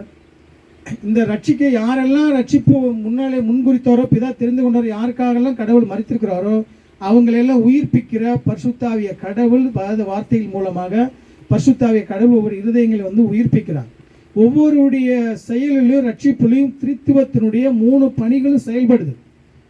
இதை நீங்கள் நல்லா கொஞ்சம் ஆழமாக கவனிக்கிறீங்க சொன்னால் அந்த மூணு இடத்துலையுமே ஆண்டவர் சொல்கிற அதே தான் இந்த இடத்துல சொல்கிறாரு. பிதா வேறு நான் இல்லை, நான் வேறு இல்லை அப்படிங்கிறத நிறைய இடங்களை விளக்கப்படுத்திட்டு வர்றாரு. குமாரனுடைய நீங்கள் இந்த அற்புதம் செய்கிறார் பார்த்தீங்களா, பிறவிக்குடனை சுகமாக்குறாரு. பிறவிக்குடனை சுகமாக்குற இடத்துல ஆண்டவர் வந்து அந்த இடத்துல நாங்கள் ரெண்டு பேர் பிதாவை எப்படி இருக்குங்கிற சில வசனங்களை படிப்போம். எடுங்க ஒரு ஆள், யோவான் 9ஆம் அதிகாரம் எடுங்க. நீங்கள் இதை படிக்கும்போது நீங்கள் இந்த இதெல்லாம் உங்களுக்கு நல்லாவே புரிய ஆரம்பிச்சிருப்போம். இன்றைக்கி நம்ம அந்த பிரசங்கத்தோட உங்கள் வாழ்க்கையில் நீங்கள் இதை நீங்கள் கவனித்து படிக்க முடியும். ஏன்னா அதை குறித்து திரித்துவத்தை குறித்து நீங்கள் படிக்கணும். 9ஆம் அதிகாரம் 29 நான் படிக்கிறேன். மோசேயுடன் தேவன் பேசினார் என்று அறிவோம், இவன் எங்கே இருந்து வந்தான் என்று அறிவோம் என்றார்கள். அவங்க பேசுகிறாங்க பாருங்கள். அவங்க பரிசேயர்கள் உள்ள யூதர்கள் சொல்கிறாங்க, மோசேயோட தேவன் பேசினார் எங்களுக்கு தெரியும், நாங்கள் படிச்சிருக்கோம், எங்களுக்கு நாங்கள் நம்புகிறோம். ஆனால் இவர் யாரும் எங்களுக்கு தெரியாது. அதற்கு அந்த மனுஷன், அவர் என் கண்களை திறந்திருந்தும் யாரு அந்த பிறவிக்குடன் சுகமாக்கப்பட்ட பிறவிக்குடன் வந்து கேள்வி கேட்குறாங்க. நீங்கள் அவர் கடவுள் இல்லைன்னு மறுதளிக்கணும், அவரை குறித்து நீ உண்மையை சொல்லு, பிறவியில் வந்து உன்னை சுகமாக்குனது எப்படி இல்லைன்னு சொல்லி. ஏன்னா தேவதூஷணம் கிறிஸ்துவ வந்து இயேசு வந்து கிறிஸ்துன்னு சொன்னால் அங்கே யூதர்களுக்கு முன்பாக நம்ம ஊரில் தள்ளி வைக்கிற பார்த்தீங்களா, அது மாதிரி தள்ளி வைக்க சொல்லியிருக்காங்க அன்னைக்கு. அப்போ வந்து அவங்க வந்து வெளியே நீ அதனால் வந்து அதை மறுதளிக்குன்னு சொல்லும்போது அப்போ அவர் சொல்கிற அந்த பிறவிக்குடன் வந்து சுகமாக்கப்பட்ட அந்த பிறவிக்குடன் சொல்கிறான், அவர் என் கண்களை திறந்திருந்தோம், அவர் எங்கே இருந்து வந்தவர் என்று நீங்கள் அறியாதிருக்கிறது ஆச்சரியமான காரியம். பாவிகளுக்கு தேவன் செவி கொடுக்கிறது என்று அறிந்திருக்கிறோம். ஒருவனும் தேவ பக்தி உள்ளவனாயிருந்து அவருக்கு சித்தமான செய்தால் அவனுக்கு செவி கொடுப்பார். பிறவி குருடனுடைய கண்களை ஒருவன் திறந்தார் என்று உலகம் உண்டானது முதல் கேள்விப்பட்டதில்லையே. பிறவிக்குழுடைய கண்களை ஒருவன் திறந்த உலகம் கேள்விப்பட்டதிலேயே அவர் தேவனிடத்திலிருந்து வராதிருந்தால் ஒன்றும் செய்ய மாட்டாரே என்றான். அவர்கள் அவனுக்கு பிரதியுத்தரமாக அந்த இடத்துல பேசுறாங்க பாருங்க, நீ எங்களுக்கு போதிக்கிறான்னு கேட்கிறாங்க. ஏன்னா ஒரு தேவனிடத்திலிருந்து வரலைன்னு சொன்னா இந்த சம்பவம் எப்படி நடக்கும்? இது நான் ஒரு அதிகாரத்தை உங்களுக்கு எடுத்து காமிச்சேன். இதே போலதான் எல்லா இடங்களிலும் பிதாவினுடைய மகிமையும் நாங்களும் ஒன்றா இருக்குங்கிறத எல்லா இடங்களிலும் அவர் தேவனிடத்தில் வந்தவருங்கிறதும் தேவனோட மகிமை உள்ளவர் என்பது விளக்கப்படுத்திட்டே வர்றாரு. அப்போ அவங்க இன்னைக்கு என்ன ஆச்சுன்னா அவங்களுடைய எல்லா செயல்களையும் அற்புதம் அடையாளம் எல்லாவற்றிலையும் அவர் இந்த இதோடைய நோக்கத்தோடு தான் இதை வெளிப்படுத்தும்படியாக தான் செய்து வர்றாரு. அன்னைக்குள்ள காலங்களில் கிரேக்கர்களும் யூதர்களும் எபியனர்களுமே என்ன நினைச்சாங்கன்னா, மனித சரீரத்தில் மனிதனா கடவுள் பூமியில வர முடியாது. இப்போ இன்னைக்கு நிறைய நம்ம ஊர்ல கூட இருக்கு, சரீரம் நல்லது, இது ஆத்மா நல்லது, சரீரம் கெட்டது. எதுல இருக்கு தெரியுங்களா? இந்துலயே இருக்கு. இந்து மதத்துல மற்ற எல்லா மதங்கள்லையும் சரீரத்துல இப்போ அவங்க என்ன பண்ணுவாங்க, இந்த சாமியாடி பெரிய பெரிய என்ன சொல்லுவாங்க, சித்தர்லாம் சொல்லப்படுறவங்க எல்லாமே என்ன பண்ணுவாங்கன்னா கஞ்சா குடிப்பாங்க. அவங்க எல்லா நரம்பும் எல்லாம் அந்த செத்து போன பாடியை திப்பாங்க. சரீரத்தில் தான் கெட்டது இருக்கு, எனக்குள்ள ஆத்மா பரிசுத்தமாக இருக்கு. அவங்களுடைய சிந்தனை என்னன்னா, அவன் திருடுறது கஞ்சா பிரச்சாரம் பண்ணுறது அவன் எல்லாம் செய்யும்போது என் சரீரம் தான் கெட்டது, எனக்குள்ள ஆத்மா நல்லது இருக்குன்னு சொல்கிறான். இப்போ அந்த நிலையில தான் இவங்க அந்த தத்துவத்தின் அடிப்படையில் இவங்க என்ன சொல்றாங்க, இந்த சரீரத்தில் கடவுள் மனிதனா கீழான நிலையில வர முடியாது. ஏன்னா அவர் எவ்வளவு பெரிய கடவுள், அவர் எப்படி மனிதனாக முடியும்? அதனால அவர் ஆண்டவர் இயேசு கிறிஸ்து ஒரு கடவுள் இல்லை. புரியுதா உங்களுக்கு? அவர் அந்த ஒரு மனநிலையில தான் அவங்க எல்லா தத்துவங்களும் அவங்களுடைய போதிக்கப்பட்டதுனால, அப்படிப்பட்டதுனால தான் எபோடியரும் சரி, கிரேக்கர்கள் சரி, ரோமர்களும் சரி, யூதர்களே கடவுள் மேசியா வருவாருங்கிறது அவங்களால புரியல. இவங்களுமே பிதாவுக்கு சமமாக ஆண்டவர் இயேசு கிறிஸ்துவை ஏற்றுக்கொள்ள முடியல. இப்படியான சூழ்நிலையில தான் ஒவ்வொரு அற்புதத்திலையும் ஆண்டவர் தன்னுடைய தேவனுடைய மெய்யான தேவகுமார நான் தான், நீங்கள் என்னால் இல்லாமல் உங்கள் ரட்சிப்பை நீங்கள் அடைய முடியாது, நித்திய ஜீவனை பெற முடியாதுங்கிறத ரொம்ப தெளிவாக சொல்லிட்டு வர்றார். அப்போது பிதாவுக்கு உண்டான மகிமையும் நானும் ஒன்றாக இருந்துங்கிற குறித்தும் பிதாவை குறித்தும் அதிகமாக சொல்லப்படுகிற முக்கியமான வேத பகுதிகள், ரொம்ப கவனமாக நீங்கள் அதிகமாக படிக்க வேண்டிய முக்கியமான வேத பகுதி. அதனால சொல்கிறாரு, ஆதியிலே வார்த்தை இருந்தது. அந்த வார்த்தை, இப்போ வார்த்தையை நம்ம என்ன சொல்கிறோம், நார்மலாக சொல்லும்போது யூதர்களை பொறுத்தளவுக்கு வார்த்தையும் நம்மளுக்கு என்ன தான் வார்த்தைன்னு முடியாது. யூதர்களை பொறுத்தளவுக்கு வார்த்தையும் கடவுளையும் அவங்கள பிரித்து பார்க்க முடியாது. மோசேயை கட்டளையை கொடுக்கும் போதும் அதுக்கு பின்னாடி அவங்க வாழ்க்கையில் வாழ்ந்த பின்னாடி வார்த்தைக்கு, தேவனுடைய வார்த்தைக்கு, வார்த்தைனா வேத புத்தகம், அவங்க பொறுத்தளவுக்கு வார்த்தைனா வேத புத்தகம், இந்த வேத புத்தகத்துக்கு அதிகமான முக்கியத்துவம் கொடுத்தாங்க. கொஞ்சம் கவனிக்கிறீங்களான்னு தெரியல. எப்படி இருக்குன்னா, இந்த வேத புத்தகம் கடவுளுடைய நேரடியாக பேசினது, அவர் நேரடியாக எங்களோட தொடர்பு கொள்கிற வார்த்தையின் மூலமாக. அதனால தான் மகா பரிசுத்த தலத்தில் அந்த வேத கடவுள் எழுதி கொடுத்த மோசையில் கொடுத்த அந்த கட்டளைகளை உள்ளே வச்சுருந்தாங்க. வேதத்துக்கு அவ்வளோ அவங்க எந்த ஒரு யூதனும் இந்த வேதத்தை 13 வயசு வர்றதுக்குள்ள ஆதியாகமோ யாத்ராகமோ என்னாகமோ உபாகமோ சொல்லப்பட்ட அந்த லேவியாரமோ சொல்லப்படுற அந்த 5 ஆகமத்தையும் தோரான்னு சொல்லப்படுற 5 ஆகமும் 13 வயசுக்குள்ள மனப்பாடம் பண்ணிடணும். அதோடு சேர்த்து 613 கட்டளைகள் கொடுக்கப்பட்டிருக்காது. அந்த 613 கட்டளையும் ஒவ்வொரு யூதனும் மனப்பாடமாக தெரிஞ்சுக்கணும் 13 வயசுக்குள்ள.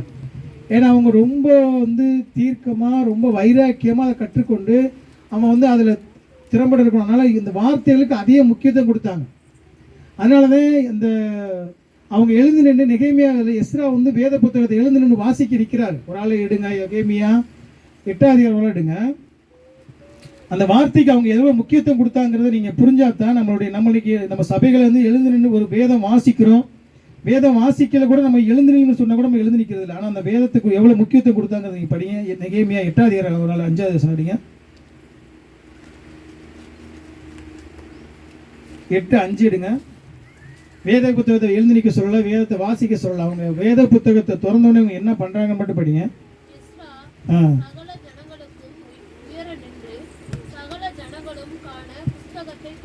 பாருங்க, எல்லாரும் நிக்கிறாங்க. எல்லா ஜனங்களுக்கு முன்பாக என்ன பண்றாங்க? ஒன்றும் பண்ணல. இந்த வேதத்தை பைபிளை திறக்கிறார், அவ்வளவுதான்.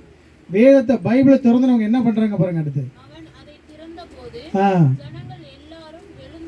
அந்த வேத வார்த்தையை அவங்க திறந்த உடனே, வேத புஸ்தகத்தை வச்சு அவங்க திறந்த உடனே எல்லாரும் எழுந்து நிற்கிறாங்க. அன்னைக்கு கிட்டத்தட்ட 25 லட்சம் யூதர்கள் இருந்தாங்க, ஜனங்கள் இருந்தாங்க. 25 லட்சம் ஜனங்களும் எல்லாரும் ஒரே வாரிசையில் எழுந்து நிற்கிறாங்க. நம்மளால என்னைக்கு நிச்சயத்தை பார்க்க முடியுதா? 9ஆம் வசனம் படிங்க.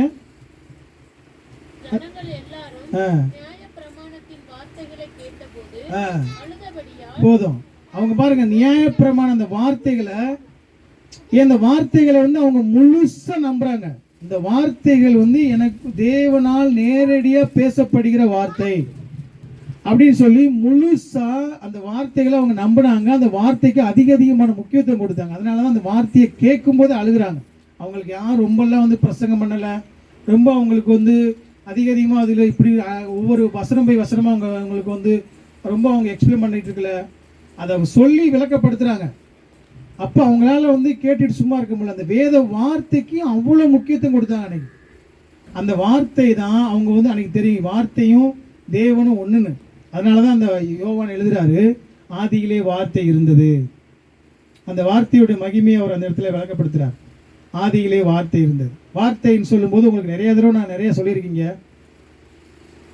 இப்போ என்னுடைய எண்ணங்களையும் என்னுடைய செயல்களையும் நான் சிந்திக்கிறேன். நான் என்ன சிந்திக்கிறேன், என்ன பேச போறீங்கிறத நான் பேசுகிறதையும் நான் வார்த்தைகளை தான் உங்கள்கிட்ட வெளிப்படுத்த முடியும்.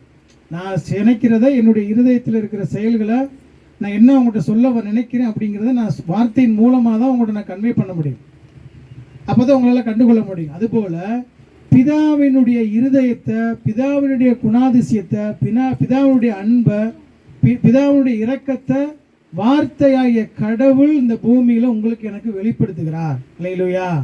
பிதாவுடைய இருதயம் எப்படிப்பட்டதா இருக்குது, பிதாவுடைய அன்பு எவ்வளவு மேன்மையானது, உங்க மேலேயே என் மேலேயே பிதாவுடைய பார்வையும் கரிசனையும் எவ்வளவு வந்து ஆழமா இருக்கு.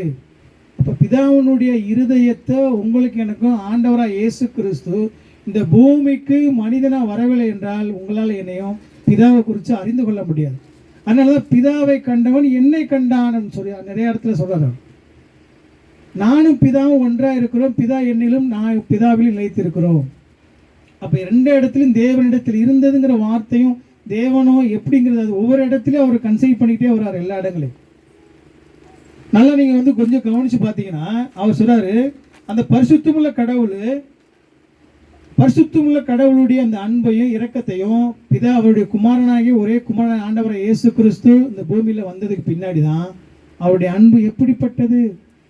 உங்க மேலேயும் என் மேலேயும் அவர் படைத்ததோடு அப்படி விடல, உங்க மேலே என் மேலே எவ்வளவு அன்புள்ளவராக இருக்கிறார். அவர் பூமியில மனிதனா வந்ததுனால தான் இந்த மீட்பின் திட்டம் நிறைவேறியது.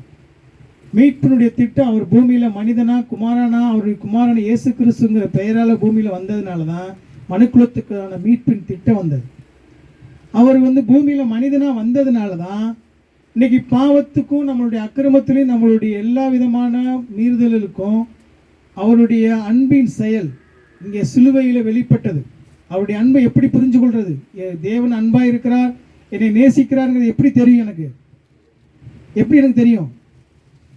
அவர் கோர கல்வாரி சிலுவையில் கடைசி வரைக்கும் தன்னுடைய எல்லா விதமான பாடுகள் பட்டு மனிதன் மேலே நான் எவ்வளோ அன்பு உள்ளவரா, எவ்வளோ கரிசனை உள்ளவரா, உன்னை எவ்வளோ நேசிக்கிறேன், உன்னை படைத்ததோடு நான் விடலை, நீ படைத்த பின்னாடி நீ பாவம் செஞ்சு வீழ்ந்து போய் நீ நரக ஆக்கினைக்கு நீ நியமிக்கப்பட்ட போதும், நரகத்தின் தண்டனைக்கு உள்ளான போதும் உன்னை நீ எக்கேடு கட்டில் போனாலும் போன உன்னை விடலை. என்னுடைய அன்பின் செயல் உன்னை மீட்பதற்காக நானே மனிதனானேன், நானே மனிதனாக இந்த பூமியில் வந்தேன் அப்படிங்கிறத தன்னுடைய குமாரனுடைய மூலமாக தன்னுடைய அன்பின் செயலை வந்து வெளிப்படுத்தின முக்கியமான ஒரு மேன்மையான ஒரு இடம் தான் அந்த சிலுவை மரணம். அந்த சிலுவையில் தான் ஆண்டவருடைய அன்பு வெளிப்பட்டது. 1 யோவான் 4 சொல்லுது, ஒரு ஆள் எடுங்க. 1 யோவான் 4:8-10 வரைக்கும் படிங்க. அந்த அன்புடைய நீங்கள் அதெல்லாம் புரிஞ்சிங்கன்னா நம்மளால் வந்து சும்மாவே இருக்க முடியாது. அவ்வளோ பெரிய அன்புடைய வழியை சொல்கிறார்.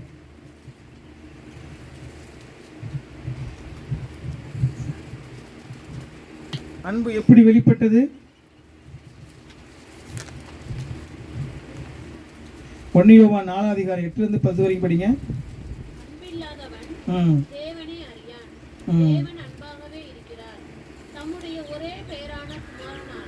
தம்முடைய ஒரே பேரான குமாரனாலே நாம் பிழைக்கும்படிக்கு தேவன் அவருடைய குமாரனை இந்த உலகத்தில் அனுப்பினதுனாலே அன்பு வெளிப்பட்டது. அன்பு தெரிஞ்சிருக்க வாய்ப்பே இல்லைனா குமாரனா இயேசு கிறிஸ்து இந்த பூமியில வரலைன்னு சொன்னா தேவனுடைய அன்பு உங்களுக்கு எனக்கு இன்னைக்கு வரைக்கும் புரிஞ்சிருக்காது, அறிஞ்சிருக்க முடியாது. தேவனுடைய அன்பை நம்ம எங்க பார்க்கலாம்னா சிலுவையினுடைய இந்த கோர சிலுவையில தான் தேவனுடைய அன்பை நம்மளால உணர முடியும். எனக்கு பதிலாக நான் மறித்து நான் நரகத்துக்கு போகக்கூடாதுங்கிறதுக்காக என் மேல வச்சிருக்கக்கூடிய அன்புடைய வெளிப்பாடு தான் சிலுவை மரணம். ஹல்லேலூயா. இந்த சிலுவை மரணத்தை குறித்து நம்ம எவ்வளவோ காரியங்கள் தியானிச்சாலும் சிலுவையில் ஆண்டவர் செய்த அந்த அன்பின் தியாக பலிய நம்மளால உணர்ந்து புரிஞ்சு பார்க்கவே முடியாது. அடுத்து படிங்க. தேவன் நம்மேல் வைத்த அன்பு வெளிப்பட்டது. நாம் தேவனிடத்தில் அன்பு கூர்ந்ததினால் அல்ல, அவர் நம்மிடத்தில் அன்பு கூர்ந்து நம்முடைய பாவங்களை நிவர்த்தி செய்கிற கிருபாதார பலியாக தம்முடைய குமாரனை அனுப்பினதினாலே அன்பு உண்டாயிற்று. ஹல்லேலூயா. அவர் அன்பு எப்படிலாம் உண்டாயிருக்குன்னு சொல்லி அன்பை குறித்து இதே யோவான் தான், இந்த யோவான் சுவிசேஷம் எழுதின அந்த அப்போஸ்தலன் தான் அந்த யோவானுடைய பகுதிகளையும் அன்பை குறித்து எழுதுறார். தேவனுடைய அன்பை குறித்து ரொம்ப தெளிவாக விளக்கப்படுத்தி எழுதுறார். இன்னைக்கு ஆண்டவரை குறித்து பேசும்போது அவர் நித்தியமான கடவுள், அவர் ஆதியில் இருந்தான்னு சொல்லும்போது, தேவனிடத்தில் இருந்தான்னு சொல்லும்போது, அவங்க எல்லாம் பூமியில் ஏற்றுக்கொள்ளாத போது, அவங்க எல்லாம் ஞானஸ்நானம் பெற்ற போது புறா அவர் மேலே இறங்கினதுனால அவருக்கு ஒரு விசேஷ வல்லமை கிடைச்சிச்சு. அப்படி கிடையாது. அவர் மரித்தார், உயிரோடு அவர் எழுப்பி மறுபடியும் எல்லாம் எங்களுக்கு காமிச்சதுனால அவர் தேவனாக இருந்தார். அப்படி கிடையாது. அவர் படைப்புக்கு முன்பாகவே, இந்த பூமியில மனிதனா வருவதற்கு முன்பாகவே, இந்த உலகத்தில் இருக்கிற யாவும் சிருஷ்டிக்கப்படுவதற்கு முன்பாகவே அவர் தேவனாக இருந்தார். ஹல்லேலூயா. தேவாதி தேவனாக, சர்வ வல்லவராக, சர்வத்துக்கும் படைத்ததுக்கு மூல காரணராக, மகா உன்னதமானவராக, பிதாவினுடைய ஒரே மகிமை உள்ளவராக, பிதாவுக்கும் குமாரனுக்கும் பரிசுத்தாவிக்கும் ஒரே சம மகிமை உள்ளவராக அவர் நித்தியத்திலே நித்திய தேவனாக இருந்தார். அந்த தேவனுடைய அன்பை நீங்க ஒவ்வொரு இடங்கள்லையும் அவர் சொல்றாரு. அந்த இடத்துல அதை திருப்பி சொல்றாரு, தேவன் மனிதனாக அவதாரம் மாத்திரம் இல்லை, பாவத்தில் அக்கிரமத்திலையும் இருக்கும்போது என்னை மீட்கும்படியாக, என்னை மீட்க அவர் பூமியில மனிதனாக வந்தார். ஒவ்வொரு காரியத்தினுடைய மகத்துவமான சத்தியத்தை நீங்க அதை புரிஞ்சுக்கிட்டே போகணும். அவருடைய எல்லையில் அன்பு. கடவுளை நம்ம எல்லா சூழ்நிலையும் அவருடைய மகிமை நம்ம பேசுகிறோம். கடவுளுடைய மகிமை அன்னைக்கு எல்லாம் பார்த்தீங்கன்னா இந்த சத்தியத்தின் அடிப்படையில் யூதர்களுக்கு அவர் தேவனுடைய தேவ மகிமைக்கு இணையாக சொல்லும்போது அவங்களுக்கு இடலாம் இருந்தது. யூதர்களுக்கு இது பைத்தியமாக தெரிஞ்சது. மனிதன் எப்படி கடவுளாக முடியும்? எபியோனியர்கள் அன்னைக்குள்ள ரோமர்கள் யாருமே பார்த்தீங்கன்னா கடவுளை ஒரு பைத்தியகர்த்தரன்னு சொன்னாங்க. அதனால தான் ஆண்டவர் சொன்னார், சிலுவை மரணம் கெட்டு போகிறவர்களுக்கு பைத்தியமாக இருக்குன்னு சொல்லி எல்லா இடங்களையும் அவர் பேச வேண்டிய காரணம். பவுல் நிறைய எல்லா அப்போஸ்தலர்களும் தொடர்ச்சி அதை குறித்து பேச வேண்டிய காரணம் என்ன? இவங்களுக்கு இதெல்லாம் கிரேக்கருக்கு இடலாகவும் யூதர்களுக்கும் ரோமர்களுக்கும் பைத்தியமாக தெரிந்த சிலுவை மரணம் உங்களுக்கு எனக்கு எப்படி தெரியுது? உங்களுடைய வாழ்க்கையிலும் என்னுடைய வாழ்க்கையிலும் ஆண்டவரை இயேசு கிறிஸ்துனுடைய அந்த சிலுவை மரணத்தினுடைய அன்பு உங்களுக்கு எனக்கு எப்படி தெரிகிறது? அவர் நித்தியமான கடவுளா? உங்களை என்னை பாவத்திலேயும் அக்கிரமத்திலேயும் சாபத்திலேயும் மீட்க வந்த பரிசுத்தமுள்ள தேவனா தெரிகிறதா? இல்லை இன்னைக்கு ஏதோ ஒரு சிலுவையில் ஏதோ 2000 வருஷத்துக்கு முன்னாடி அவர் பூமியில் வாழும்போது அவரை பிடிச்சி எல்லாரும் 4 பேர் கொஞ்சம் ஆளுகள் சேர்ந்து எல்லாம் கொண்டு போட்டாங்க, ஒரு அப்பாவியா இன்னைக்கு இறக்கப்படுகிற ஒரு ஆளாக அவங்களுக்கு தெரியுதா? உங்கள் வாழ்க்கையில் எப்படி நம்ம அவர் நித்தியமான கடவுளா, வல்லமையுள்ளவரா, மகிமையில ரட்சகரா, பாவியாகி என்னை மீட்க வந்த பரிசுத்தமுள்ள ரட்சகரா, மீட்பரா நம்ம அறிஞ்சிருக்கோமா? இல்லை என்னுடைய இந்த உலக வாழ்க்கையில் ஏதோ ஒரு தேவைகளுக்காக தேடுகிற ஒரு அற்புதம் செய்கிறவரா, ஏதோ ஒரு குணமாக்குறவரா, இல்லை எனக்கு ஏதோ தேவைகளை சந்திக்கிற எனக்கு தேவைகளை கொடுக்குறவரா மாத்திரம் நம்ம அறிஞ்சிருக்கிறோமா? இல்லை அவர் என்னுடைய பாவத்தை மீட்டு என்னை பரலோகம் சேர்த்து நித்திய ஜீவனை கொடுக்குற ஜீவனுள்ள அந்த ரட்சகராக நம்ம அறிஞ்சிருக்கிறோமா? உங்கள் வாழ்க்கையில் ஒவ்வொரு நாளும் நம்ம கேட்க வேண்டிய ஒவ்வொரு முக்கியமான கேள்வி, ஆண்டவர் இயேசு கிறிஸ்துவ வாழ்க்கையில் எப்படி இருக்கிறார்? இந்த மெய்யான கடவுளை குறித்து அதுதான் திருப்பி சொல்லும்போது, இந்த மெய்யான தேவகுமாரன் நம்ம வாழ்க்கையில என்னை குமாரனாக மீட்பராக மாத்திரல்ல, அவர் நித்திய ஜீவனை அளிக்கிறவராக இருக்கிறார்.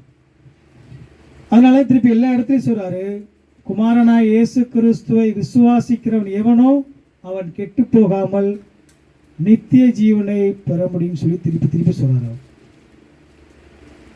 யோவான் 3:16 திருப்பி அந்த இடத்துல எல்லாம் பேசுகிற அந்த முக்கியமான வேதாகமத்தினுடைய சுருங்கிய வார்த்தைன்னு சொல்லுவான். யோவான் 3:16 நம்ம ரொம்ப கவனிக்க வேண்டிய காரியம். அவர் நித்தியமான கடவுள், நித்தியத்தில் இருந்தவர். அவர் ஆதியிலே வார்த்தை இருந்தது, அந்த வார்த்தை தேவனிடத்தில் தேவனாக இருந்தது, அவர் தேவனோடு இருந்தார். அந்த 2 வசனங்களில் ஆண்டவருடைய நித்தியத்தை குறித்து ரொம்ப அழகாக பேசுகிறாங்க. இன்னைக்கு உங்கள் வாழ்க்கையில், என் வாழ்க்கையில் ஆண்டவராக இயேசு கிறிஸ்து எப்படிப்பட்டவராக இருக்கிறார் நம்ம உணர்ந்து பார்க்க ஒவ்வொரு நாளும் அழைக்கப்பட்டிருக்கோம். 2வது பார்த்தீங்கன்னா 3லேருந்து 5 வசனங்களை படிக்கலாம். அந்த 3லேருந்து 5 வசனங்களை சொல்கிறாரு, அவர் நித்தியமான கடவுள் சொல்லிட்டு அடுத்து என்ன சொல்லியிருக்காரு, சகலமும் அவர் மூலமாய் உண்டாயிற்று, உண்டானதென்றும் அவராலே இல்லாமல் வேறொராலும் உண்டாகவில்லை, அவருக்குள் ஜீவன் இருந்தது, அந்த ஜீவன் மனுஷருக்கு ஒளியாக இருந்தது, அந்த ஒளியை வந்து மனிதன் என்ன ஆச்சுன்னா, இருளில் இருக்கிற இந்த மனிதனால் அதை பற்றி கொள்ள முடியல, அதை பெற்றுக்கொள்ள முடியல. அதனால் அவனால் அந்த ஒளியை அவனால் வந்து அடைய முடியல. ஏன்? அவனுடைய பாவ கொடூரத்தை இந்த இடத்துல பேசுகிறார். சகலமும் அவர் மூலமாய் உண்டாயிற்று, உண்டானதும் அவராலே உண்டாகவில்லை. இந்த வார்த்தை இவ்வளவு தீர்க்கமும் தெளிவாக சொல்லுது. இன்னைக்கு படைப்புகளை குறித்து உலகத்தில் எவ்வளவு இன்னைக்கு ஆராய்ச்சிகளும் எவ்வளவு இன்னைக்கு அதிகாரம் நடந்துட்டு இருக்கு பார்க்குறீங்களா?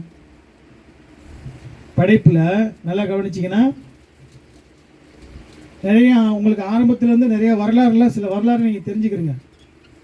படைப்பு எப்படி உருவாச்சுன்னு முதல்ல ஆரம்பத்தில் சொன்னாங்கன்னா, எகிப்தியர்கள் அன்னைக்குள்ள எகிப்தியர் என்ன நினச்சாங்கன்னா, ஒரு இறகுள்ள ஒரு முட்டை இருந்துச்சு, அந்த முட்டையை வந்து பொறிச்சு உலகம் வந்துச்சு அப்படின்னாங்க. இறகு மாதிரி பெரிய முட்டை இருந்தது, அது பொறிச்சு அது வந்து உலகம் வந்து உருவாச்சு அப்படின்னாங்க. இன்னும் கூட நிறைய தத்துவ ஞானிகள், அந்த கிரேக்க தத்துவ ஞானி ஜெனோங்கிறவர் என்ன சொன்னார்னா, சின்ன சின்ன துகள்கள்லாம் பெரிய துகளாக ஒன்றாயிருச்சு, சேர்ந்து ஒன்றாயிருச்சு. அது என்ன ஆச்சுன்னா, ஒரு கட்டத்தில் பல ஆயிரக்கணக்கான வருஷத்துக்கு பின்னாடி வெடிச்சிருச்சு, வெடித்து சிதறிச்சு, அதுலேருந்து பல உயிரினங்கள் தோன்றுச்சு அப்படின்னு சொல்லி ஒரு கிரேக்க தத்துவ ஞானி சொன்னார். அவர் இன்னும் பார்த்தீங்கன்னா, நம்ம ஒரு திரவ வடிவில் இருந்த திசுக்கள் இருந்தது, அது திடப்பொருளாக மாறி அது பெரிய ஒரு கோள்களாக மாறிடுச்சு, அதன் மூலமாக அந்த உலகம் உண்டாச்சு அப்படின்னா. இந்த மாதிரி ஒவ்வொரு ஆளுக்கும் ஒவ்வொரு காரியங்கள் நிறைய சொல்லிகிட்டே இருந்தாங்க. சூரியனிலிருந்து அந்த வெளியில் வந்த அந்த பொருள்கள், சூரியனிலிருந்து வெளிவந்த பொருள்கள் வந்து குளிர்ந்த நிலைக்கு ஆகி அப்படியே கொஞ்சம் கொஞ்சமாக அது வந்து கோள்களாக மாறிச்சு, அப்படி அது வந்து உலகம் உண்டாச்சு. நீங்கள் நேற்று நீங்கள் இப்போ நிறைய படிச்சிருக்கீங்க, டார்வினுடைய கொள்கை உங்களுக்கு தெரியும். டார்வின் என்ன சொன்னார், ஒரு செல் உயிரினம், ஒரே ஒரு செல் இருந்துச்சு, அது கொஞ்சம் கொஞ்சமாக படிமானமாகி படிப்படியாக வளர்ந்து ஒரு செல் வேற ஒரு உயிராக மாறிக்கிட்டே வந்துச்சு. ஒன்று இன்னைக்கு ஒரு செல்லிருந்து வந்ததே மீன்கள் உருவாச்சு, அதிலிருந்து விலங்குகள் உருவாச்சு, அப்படியே அந்த விலங்குலேருந்து மனிதன் குரங்குலேருந்து மனிதன் வந்துட்டான். இன்னைக்கு எல்லா இடங்களையும் வெற்று யூகங்களும் இந்த மாதிரி கற்பனைகளும் இன்னைக்கு வரைக்கும் நிரூபிக்க முடியாத அந்த வெற்று யூகங்களை தான் உலகம் இன்னைக்கு வந்து சொல்லிக்கிட்டே இருக்கு. ஆனால் வேதம் என்ன சொல்லுது, ஆதியிலே தேவன் வானத்தையும் பூமியையும் சிருஷ்டித்தார். எப்படி பூமி உருவாச்சு, எப்படி உலகம் உருவாச்சு, ரொம்ப தெளிவா இவ்வளவு அழகா விளக்கமா, இதை விட இதுக்கு மேலே சொல்ல முடியுமா? நீங்க இந்த ஒவ்வொரு இதில் பார்த்தீங்கன்னா 1909 சொல்லியிருக்காரு. யாருன்னா மவுல்டான்னு சொல்ற ஒரு கும்பன் சொல்றாரு, சூரியன்லேருந்து வந்ததுனால சூரியன்லேருந்து. அப்போ இவங்கெல்லாம் என்ன சொல்றாங்கிறது நீங்க கவனிங்களேன். இப்போ அது சூரியன் எப்படி வந்துச்சு, ஒரு உயிர் எப்படி வந்துச்சு, அந்த சொல்லப்பட்ட முட்டையுள்ள இறகு எப்படி வந்துச்சு, இதுக்கெல்லாம் அவங்களால விடை சொல்ல முடியல. வேதம் சொல்லுது, ஒன்றும் இல்லாமையிலிருந்து இந்த முழு உலகத்தையும் அண்டத்தையும் தேவன் சிருஷ்டித்தார். ஒண்ணுமே இல்லை. அவர் இந்த பொருளிலிருந்து ஒன்றை உருவாக்கல. ஒன்றும் அவர் சொல்ல ஆகும், அவர் கட்டளையிட நிற்கும். இல்லாதவைகளை இருக்கிறது போல அழைக்கிற தேவன், சர்வ வல்லமையுள்ள கடவுள். இந்த வேதம் தான் நம்மளுக்கு வந்து இன்ன வரைக்கும் தெளிவா சொல்லுது எப்படி உலகம் உண்டாச்சு. இன்னைக்கு 1600 வருஷம் வரைக்குமே உலகம், இன்னைக்கு பூமியானது தட்டையா இருந்துச்சு, ஒரு தட்டா இருந்துச்சு, ஒரு பக்கம் இருந்து போனால் அந்த பக்கம் விழுந்துலான்னு சொன்னாங்க. அது சதுரமாக இருந்துச்சு, இல்லை அது வந்து பூமியை வந்து ஒரு யானை தாங்கிக்கிட்டு இருக்கு, அது எப்போ லைட்டாக தும்புறும்போது இந்த பூமி எதிர்ச்சி வருது அப்படின்லாம் நிறைய கதைகளும் கட்டுக்கதைகளும் வெற்று யூகங்களும் உலகத்தில் பரவி இன்னைக்கு பல்லாயிரக்கணக்கில் அதை நம்பிக்கிட்டு இருக்காங்க. ஆனால் வேத தெளிவாக சொல்லியிருக்கு. யோபுல அன்னைக்கே சொல்கிறாரு, பூமி பந்து தேவன் தொங்க விட்டுருக்கிறாருன்னு சொல்லி. எப்போ ஆதியாகமம் எழுதுறதுக்கு முன்னாடியே யோபு எழுதப்பட்டது. ஆபிரகாம் வாழ்ந்த நாட்களில் அவர் வாழ்ந்தார், மோசே கூட பிறக்கலை. அப்போ மோசே அதுக்கு பின்னாடி வந்து தான் அவர் மோசே வந்து இந்த ஆதியாகமம் எல்லா புத்தகத்தையும் எழுதுறாரு. ஆனால் அதுக்கு முன்னாடியே யோபு புஸ்தகம் எழுதப்பட்டுச்சு. அவர் சொல்றாரு பூமி அந்தரத்தில் தொங்க விட்டுருக்கான்னு சொல்லி. இன்னைக்கு வரைக்கும் பூமி எங்கே இருக்க கோளெல்லாம் எந்த விதமான யாருடைய புடிமானம் இல்லாமல் தொங்கிக்கிட்டு இருக்கு. அன்னைக்கே அந்த வேதத்தில் எழுதப்பட்டிருக்கு. ஒவ்வொரு காரியமும் வேதம் இதெல்லாம் ஏன் நம்ம சொல்கிறோம், ஏன் இதை நம்ம படிக்கிறோம்? வேதம் எவ்வளோ பெரிய நம்பகத்தன்மையானது, அதில் ஒரு வார்த்தையும் பிழை இல்லாதது, அது தவறு இல்லாதது, அது முடிவெற்றது, அது வந்து எவ்வளோக்கு எவ்வளோ நம்பகமானதுங்கிறத ஒவ்வொரு இந்த அதிகாரம் ஒவ்வொரு வார்த்தைகளும் இன்னைக்கு நமக்கு நிரூபிச்சுக்கிட்டே வருது. நம்ம வாழ்க்கையில் ஆவிக்குரிய வாழ்க்கையில் நீங்களும் நானும் படிக்கிற ஒவ்வொரு வேத வார்த்தைகளும் எவ்வளவு உண்மையானது, நம்ம எவ்வளோ உண்மைத்தன்மையோட கடவுளை ஆராதிக்கிறோம். இதில் எந்த விதத்தில் இது வரைக்கும் இத்தனை ஆராய்ச்சி பண்ணி இந்த வேதத்துக்கு புறமா ஒன்றும் நிரூபிக்க முடியல. படைப்புகளை குறித்து இன்னைக்கு வரைக்கும் நிறைய வந்து சொல்லிட்டே இருக்காங்க. அதே டார்வின் சொன்னார் இப்படிலாம் இருக்கலாங்கிற யூகத்தை தான் வச்சுட்டு போனாரோ ஒளியும் அவர் வந்து தீர்க்கமாக சொல்லிட்டு போகல. ஆனால் இன்னைக்கு உலகம் வந்து குரங்குலேருந்து மனுஷன் வந்திருக்கிறான்னு சொல்லப்பட்டிருக்கு. நல்லா கவனிங்க. உலகம் வந்து இப்படி உருவாச்சுன்னா வேதம் சொல்லுது. கொலோசியர் 1:16-17 வரைக்கும் படிங்க. ஒரு ஆள் எடுங்க, கொஞ்சம் வேகமாக எடுங்க. சகலமும் அவர் சொல்றாரு இந்த வசனத்தில் 3 சொல்றாரு சகலமும் அவர் மூலமாய் உண்டாயிற்று. ஒண்ணுமே உலக சகலம்ங்கிற ஒரே வார்த்தையில எல்லாத்தையும் கொண்டு வந்துட்டாரு. கொலோசியர் 1:16-17 படிங்க.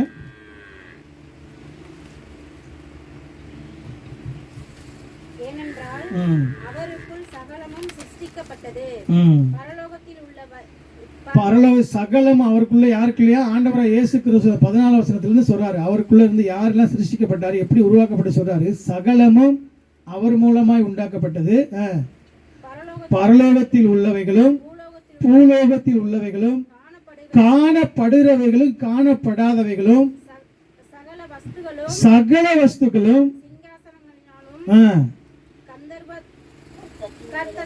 கர்த்தத்துவங்களானாலும் சிங்காசனங்களானாலும் துறைத்தனங்களானாலும் அதிகாரங்களானாலும் சகலமும் இன்னைக்கு தேவ தூதர்களா இருக்கட்டும், இன்னைக்கு இயற்கையா இருக்கட்டும், படைப்பா இருக்கட்டும், கோள்களா இருக்கட்டும், சந்திரனா இருக்கட்டும், பரலோகத்தில் இருக்கிற இன்னைக்கு தேவ தூதர்களா இருக்கட்டும், பூமியில விழுந்து போன தேவ தூதர்களா இருக்கட்டும், இன்னைக்கு நம்ம பார்க்கிற காண்கிற உலகமா இருக்கட்டும், காணாத உலகமா இருக்கட்டும், சகலமும் அவர் மூலமா எல்லாமே வேற ஒருவராலும் உண்டாகவில்லை. படைப்புக்கு மூல காரணர், சிருஷ்டிப்புக்கு மூல காரணர் சர்வவல்ல தேவன், அவர் ஆண்டவராய் இயேசு கிறிஸ்து மாத்திரமே மூல காரணர். அவரால் அல்ல வேற ஒண்ணுமே உண்டாகலைன்னு வேதம் தெளிவா மறுபடியும் நம்மளுக்கு குறிப்புகள் கொடுத்துக்கிட்டே இருக்கு. ஹல்லேலூயா. இந்த உலகத்துல படைத்தவர், அவர் எல்லாத்தையும் உருவாக்குனவர். இன்னைக்கு சங்கீதம் படிச்ச 10ஆம் அதிகாரம் எல்லா துதிகளும் படைப்பு அது மகிமைப்படுத்துது. எண்ணிலடங்கா ஸ்தோத்திரம் படிச்சு எண்ணிலடங்கா ஸ்தோத்திரத்தில் நீங்க வானம் பூமி எல்லாம் தேவனை மகிமைப்படுத்துது. இந்த பாடல் நீங்க படிச்ச பாடலாம் நீங்க திரும்பி படிச்சு பாருங்க. உலகம் தேவன் எல்லா படைப்புகளும் தேவனை மகிமைப்படுத்துது. கடைசியில தான் இன்னைக்கு முதியோர்களும் இன்னைக்கு குழந்தைகளும் பாலகரும் எல்லா மனிதர்களும் தேவனை மகிமைப்படுத்துறாங்கன்னு சொல்லி பண்ணுவோம். எல்லாமே படைத்த நீங்க தேவனை நீங்க வந்து மகிமைப்படுத்த வேண்டும். படைத்த தேவனுக்கு முன்பாக இன்னைக்கு அதனாலதான் நீங்க படைப்பை குறித்து சகலமும் அவரை கொண்டு அவரால் எல்லாம் சிருஷ்டிக்கப்படல. அவர் தான் சிருஷ்டிப்புக்கு காரணர். அவர் தான் சகலத்தை படைத்தார். அந்த படைத்த தேவனுக்கு முன்பாக நீங்கள் நான் யாரு? படைத்த தேவனுக்கு முன்பாக நீங்களும் நானும் யாரு சொல்லுங்க?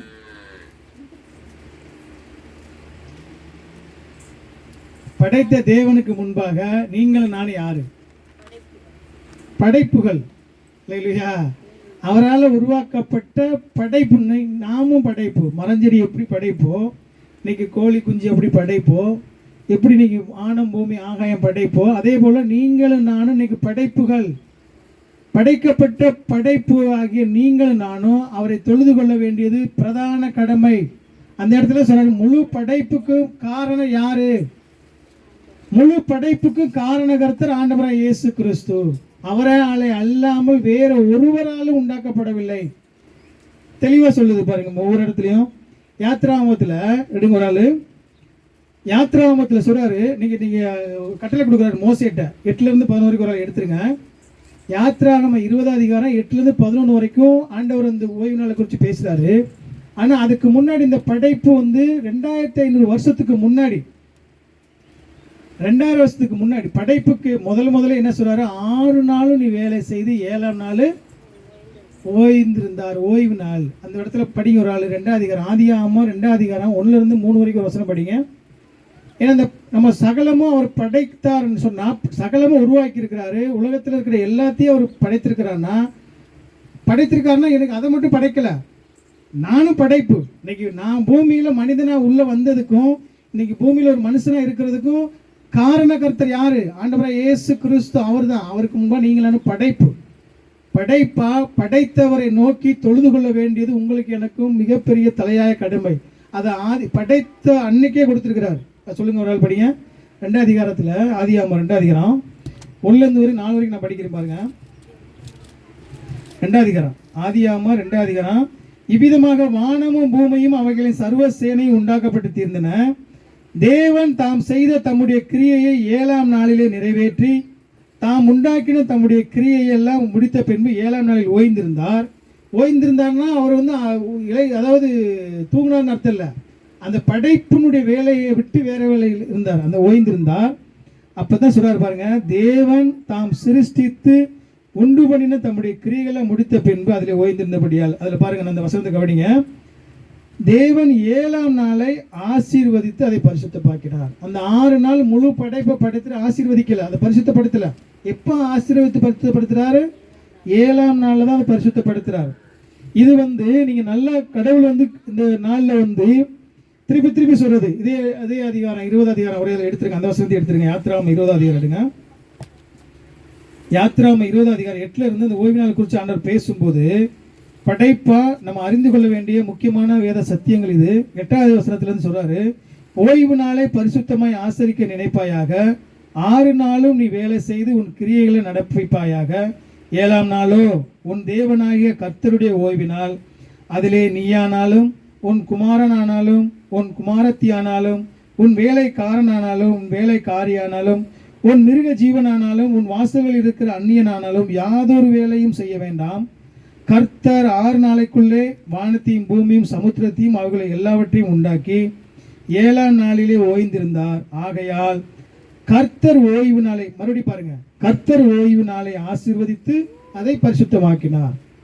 அந்த ஓய்வு நாளுடைய முக்கியமான சத்தியத்தை மோசே 2000 வருஷத்துக்கு பின்னாடி கட்டளையா எழுதுறாரு. இஸ்ரேல் ஜனங்களுக்கு இது கட்டளைன்னு எழுதுறாரு. ஆனா இந்த கட்டளையை எழுதுறதுக்கு முன்பாகவே படைப்பு நியதி, படைத்த 6 நாள் முடிச்சு 6ஆம் நாள் மனிதனை உருவாக்குன, 7ஆம் நாள் மனிதனை உருவாக்குனதே 7ஆம் நாள் தான் உருவாக்கி அந்த நாளில் கடவுளை மகிமைப்படுத்தும்படியாக தான் அவர் உருவாக்குனார். அல்லேலூயா. இன்னைக்கு சகலமும் அவரால் உண்டா இருக்குன்னு சொன்னால் அந்த சகலம் உண்டாக்கப்பட்டதை நம்ம வேற எதையும் பார்க்க வேண்டிய அவசியம் இல்லை. இன்னைக்கு மலைகளையும் இவ்வளோ பெரிய ஆறுகளையும் மாத்திரம் பார்க்கறதில்ல. முதல்ல படைப்பா நானும் அவரால் படைக்கப்பட்ட ஒரு படை சிருஷ்டி கர்த்தாவை நோக்கி நாம் துதிக்கவும் மகிமைப்படுத்தவும் எனக்கு கொடுக்கப்பட்ட மிகப்பெரிய பிரதான கட்டளை அது. அந்த கட்டளையில் 6 நாள் அவர் எவ்வளவோ உருவாக்குனாரு. ஆனால் அந்த 7ஆம் நாளில் தான் அதை ஆசீர்வதித்து பரிசுத்தப்படுதுன்னு அதுக்கு பழுகவும் பெருகவும் அதுக்கடுத்து அதனுடைய ஆசீர்வாதத்தை அனுபவிக்கவும் எப்போ அதுக்கு அதிகாரம் கிடைச்சது, எப்போ அவங்களுக்கு வாய்ப்பு இருந்தது? அந்த 7ஆம் நாளில் தான் அவங்களை அந்த ஆசீர்வாதத்தை பெற முடியும். 7ஆம் நாளில் தேவனுடைய நாளில் திருடுவதற்கோ அதை களவு செய்வதற்கோ உங்களுக்கு எனக்கும் எந்த விதத்திலும் அதிகாரம் இல்லைங்கிறத ரொம்ப நீங்கள் கவனமாக படிக்கணும். ஏன்னா கடவுளை துதிக்கும்படியாக நீங்கள் எந்த மனிதன், இன்னைக்கு நம்ம குரங்குலேருந்து மனிதன் வந்திருக்கேன்னு உலகம் சொல்லுது.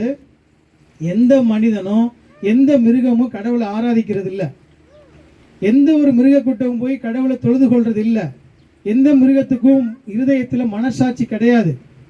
அந்த கடவுள்கிட்ட போய் நம்ம இன்னைக்கு உலகத்தில் நீங்கள் அதே மாதிரி எந்த உலகத்தில் இருக்கிற எல்லா மனிதனும் ஏதோ ஒரு கடவுளை தொழுது கொள்கிறான். அவனுக்குள்ள கடவுள் அவன் 6ஆம் நாளில் உருவாக்கினுடைய அந்த படைப்பினுடைய நியதியை கடவுளை தேவனை தொழுது கொள்ளும்படியாக உருவாக்குனார்.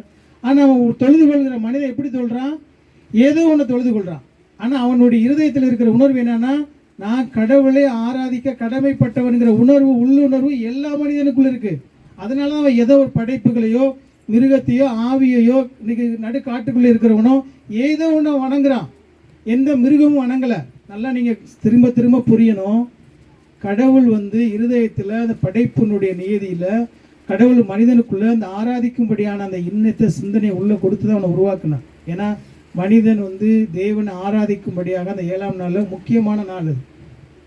அதனால தான் எல்லா மனிதர்களும் ஏன்னா கீழ்ப்படியாமல் பாவத்தில் வீழ்ந்து போன பின்னாடி கடவுளுடைய உறவு விட்டு பிரிஞ்சு போன மனிதன் கடவுளை துதிக்க முடியல, ஆராதிக்க முடியல. ஆனால் அவனுக்குள்ளே இருக்கிற உணர்வு என்னன்னா, எதையோ ஒன்று ஆராதிக்கிறான். இன்னைக்கு மிருகத்தையோ அந்த இதையே நம்ம ஆராதிக்க வேண்டிய சூழ்நிலைகளை எந்த மிருகமும் செய்யலை. நல்லா நீங்கள் வந்து இந்த ஆழமான சத்தியத்தை எல்லாம் நீங்கள் சரியாக புரிஞ்சு உங்கள் புத்தியில் யோசிச்சு பார்க்கணும். ஆண்டவர் வந்து இன்னைக்கு படைப்பா அவருக்கு முன்னாடி நான் பணிந்து கொள்கிறேனா, நான் அவருக்கு முன்னாடி எப்படி வாழ்கிறேன், நீ திரும்ப திரும்ப நம்ம கேட்க வேண்டிய காரியம். அதனால ஆதியாமத்தில் சொல்கிறார் எல்லா காரியத்திலையும். இன்னைக்கு சங்கீதம் சொல்லுது, ஒரு ஆள் சங்கீதம் எடுங்க, 86 அதிகாரம் எடுங்க, சங்கீதம் 86 9-10 வரைக்கும் சொல்லுது. ஆண்டவரை இயேசு கிறிஸ்துவ வந்து அவர் திரும்ப சொல்ற ஒவ்வொரு இடத்தையும் சொல்ற அந்த படைப்பை பற்றி சொல்லும்போது எல்லா ஜாதியும் உமக்கு முன்பாக மகிமைப்படுத்துவோம். எல்லாமே நீங்கள் சங்கீதம் 148 150 படிச்சீங்கன்னா 86 ஒரு ஆள் படிங்க, ஒரு வசனம் மட்டும் படிங்க. 86 9-10 வரைக்கும் படிங்க. எல்லா ஜாதியும் உமக்கு முன்பாக வந்து உம்மை பணிந்து கொள்ளும். நீர் உண்டாக்கின எல்லா ஜாதிகளும் வந்து உமக்கு முன்பாக பணிந்து உமது நாமத்தை மகிமைப்படுத்துவார்கள். தேவரீர் மகத்துவம் உள்ளவரும் அதிசயங்களை செய்கிறவருமாய் இருக்கிறீர். நீர் ஒருவரே தேவன். தேவன் ஒருவரே தேவன், உண்மை அன்றி வேற தேவன் இல்லை. இஸ்ரவேல் ஜனங்கள் அறிந்து கொண்டது இல்லாம முழு இஸ்ரவேலும் நீங்க இந்த ஓய்வு நாளில் வந்து காதை குடைய மாட்டாங்களா தெரியுமா உங்களுக்கு? இந்த ஓய்வு நாளில் வந்து அவங்க வந்து காதை கூட குடைஞ்சு அழுக்கு எடுக்க மாட்டாங்க ஒரு வேலைன்னு சொல்லி.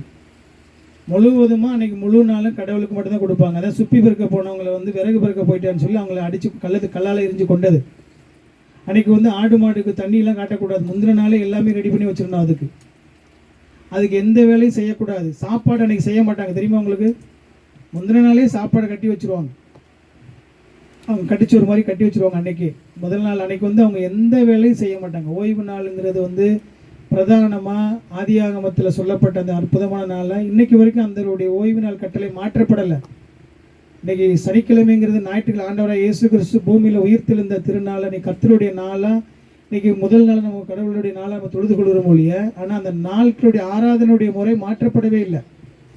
கர்த்தர் வந்து ஒரு நாள் மனிதனுக்கு கொடுக்கப்பட்ட அந்த ஓய்வு நாளில் நம்ம அவரை கனப்படுத்தாமல், அவரை மகிமைப்படுத்தாமல், அவரை துதிக்காமல், அதை நம்ம கடவுளால் நம்ம ஆசீர்வாதத்தை பெறவோ அதை பரிசுத்தமாகவோ நம்ம வாழ்க்கையில் முடியாதுங்கிறத இந்த ஒவ்வொரு காரியத்திலையும் நம்ம வந்து ரொம்ப இலகுவாக ரொம்ப பெரிய கமெண்ட்ரிலாம் படித்து தெரிய வேண்டியதில்லை. ஒவ்வொரு சத்தியத்திலும் ஆண்டவர் அழகாக சொல்லியிருக்கிறார். ஒன்றுமே செய்யக்கூடாதுங்கிறார். அதுதான் சொல்கிறார். அடுத்து அவருக்குள் ஜீவன் இருந்தது. 4 சொல்லுது, அவருக்குள் ஜீவன் இருந்தது, அந்த ஜீவன் மனுஷருக்கு ஒளியாக இருந்தது. அதாவது நம்ம ஒரு மனிதன் வந்து ஒரு உலகத்தில் ஒரு ஜீவன் உண்டாகுதுன்னா எதுலேருந்து உண்டாகுது? அது ஆண்டவரை இயேசு கிறிஸ்து மூலமாக தான் அந்த ஜீவனே வருது. அவருக்குள்ளே தான் ஜீவன் இருந்துச்சு. இப்போ மனிதனை வந்து உருவாக்கணும் தான் ஒரு வார்த்தையினால் உருவாக்கும் போது அதுக்குள்ளே ஜீவன் வந்தது. ஆவிக்குரிய ஜீவன் இழந்து போன மனிதன் வந்து நித்திய மறுபடியும் அவன் வந்து மறுபிறப்பு அடையணுனாலும் பரிசுத்தாவிய கடவுள் சொல்றாரு, நீங்கள் எந்த ஒரு பாஸ்டர்கிட்ட போயோ இல்லை எந்த ஒரு மனிதன்கிட்ட போயோ நீங்கள் வந்து மறுபிறப்பு அடைய முடியாது. மறுபடியும் ஆவிக்குரிய ஜீவனை பெறுவதாக இருந்தாலும் யார் கொடுக்கணும்? ஆவிக்குரிய ஜீவனை மரித்து போனவங்க யார் கொடுக்க முடியும்? பரிசுத்த ஆவியாய கடவுள் இந்த வார்த்தையின் மூலமாக உங்களுக்குள்ள வரும்போது தான் நீங்கள் மறுபடியும் அந்த ஆவிக்குரிய ஜீவனை பெற முடியும், இழந்து போன நித்திய ஜீவனை பெற முடியும். அப்போது இந்த ஜீவனுக்கு ஆதாரம் யாருன்னா ஆண்டவராக இயேசு கிறிஸ்து. ஒவ்வொரு இடத்துலையும் திருப்பி சொல்கிறது அதுதான். அவர் நித்திய ஜீவன் சொல்லும்போது என்ன இழந்து போனோம், கடவுளுடைய உறவில் இழந்து போனோம்.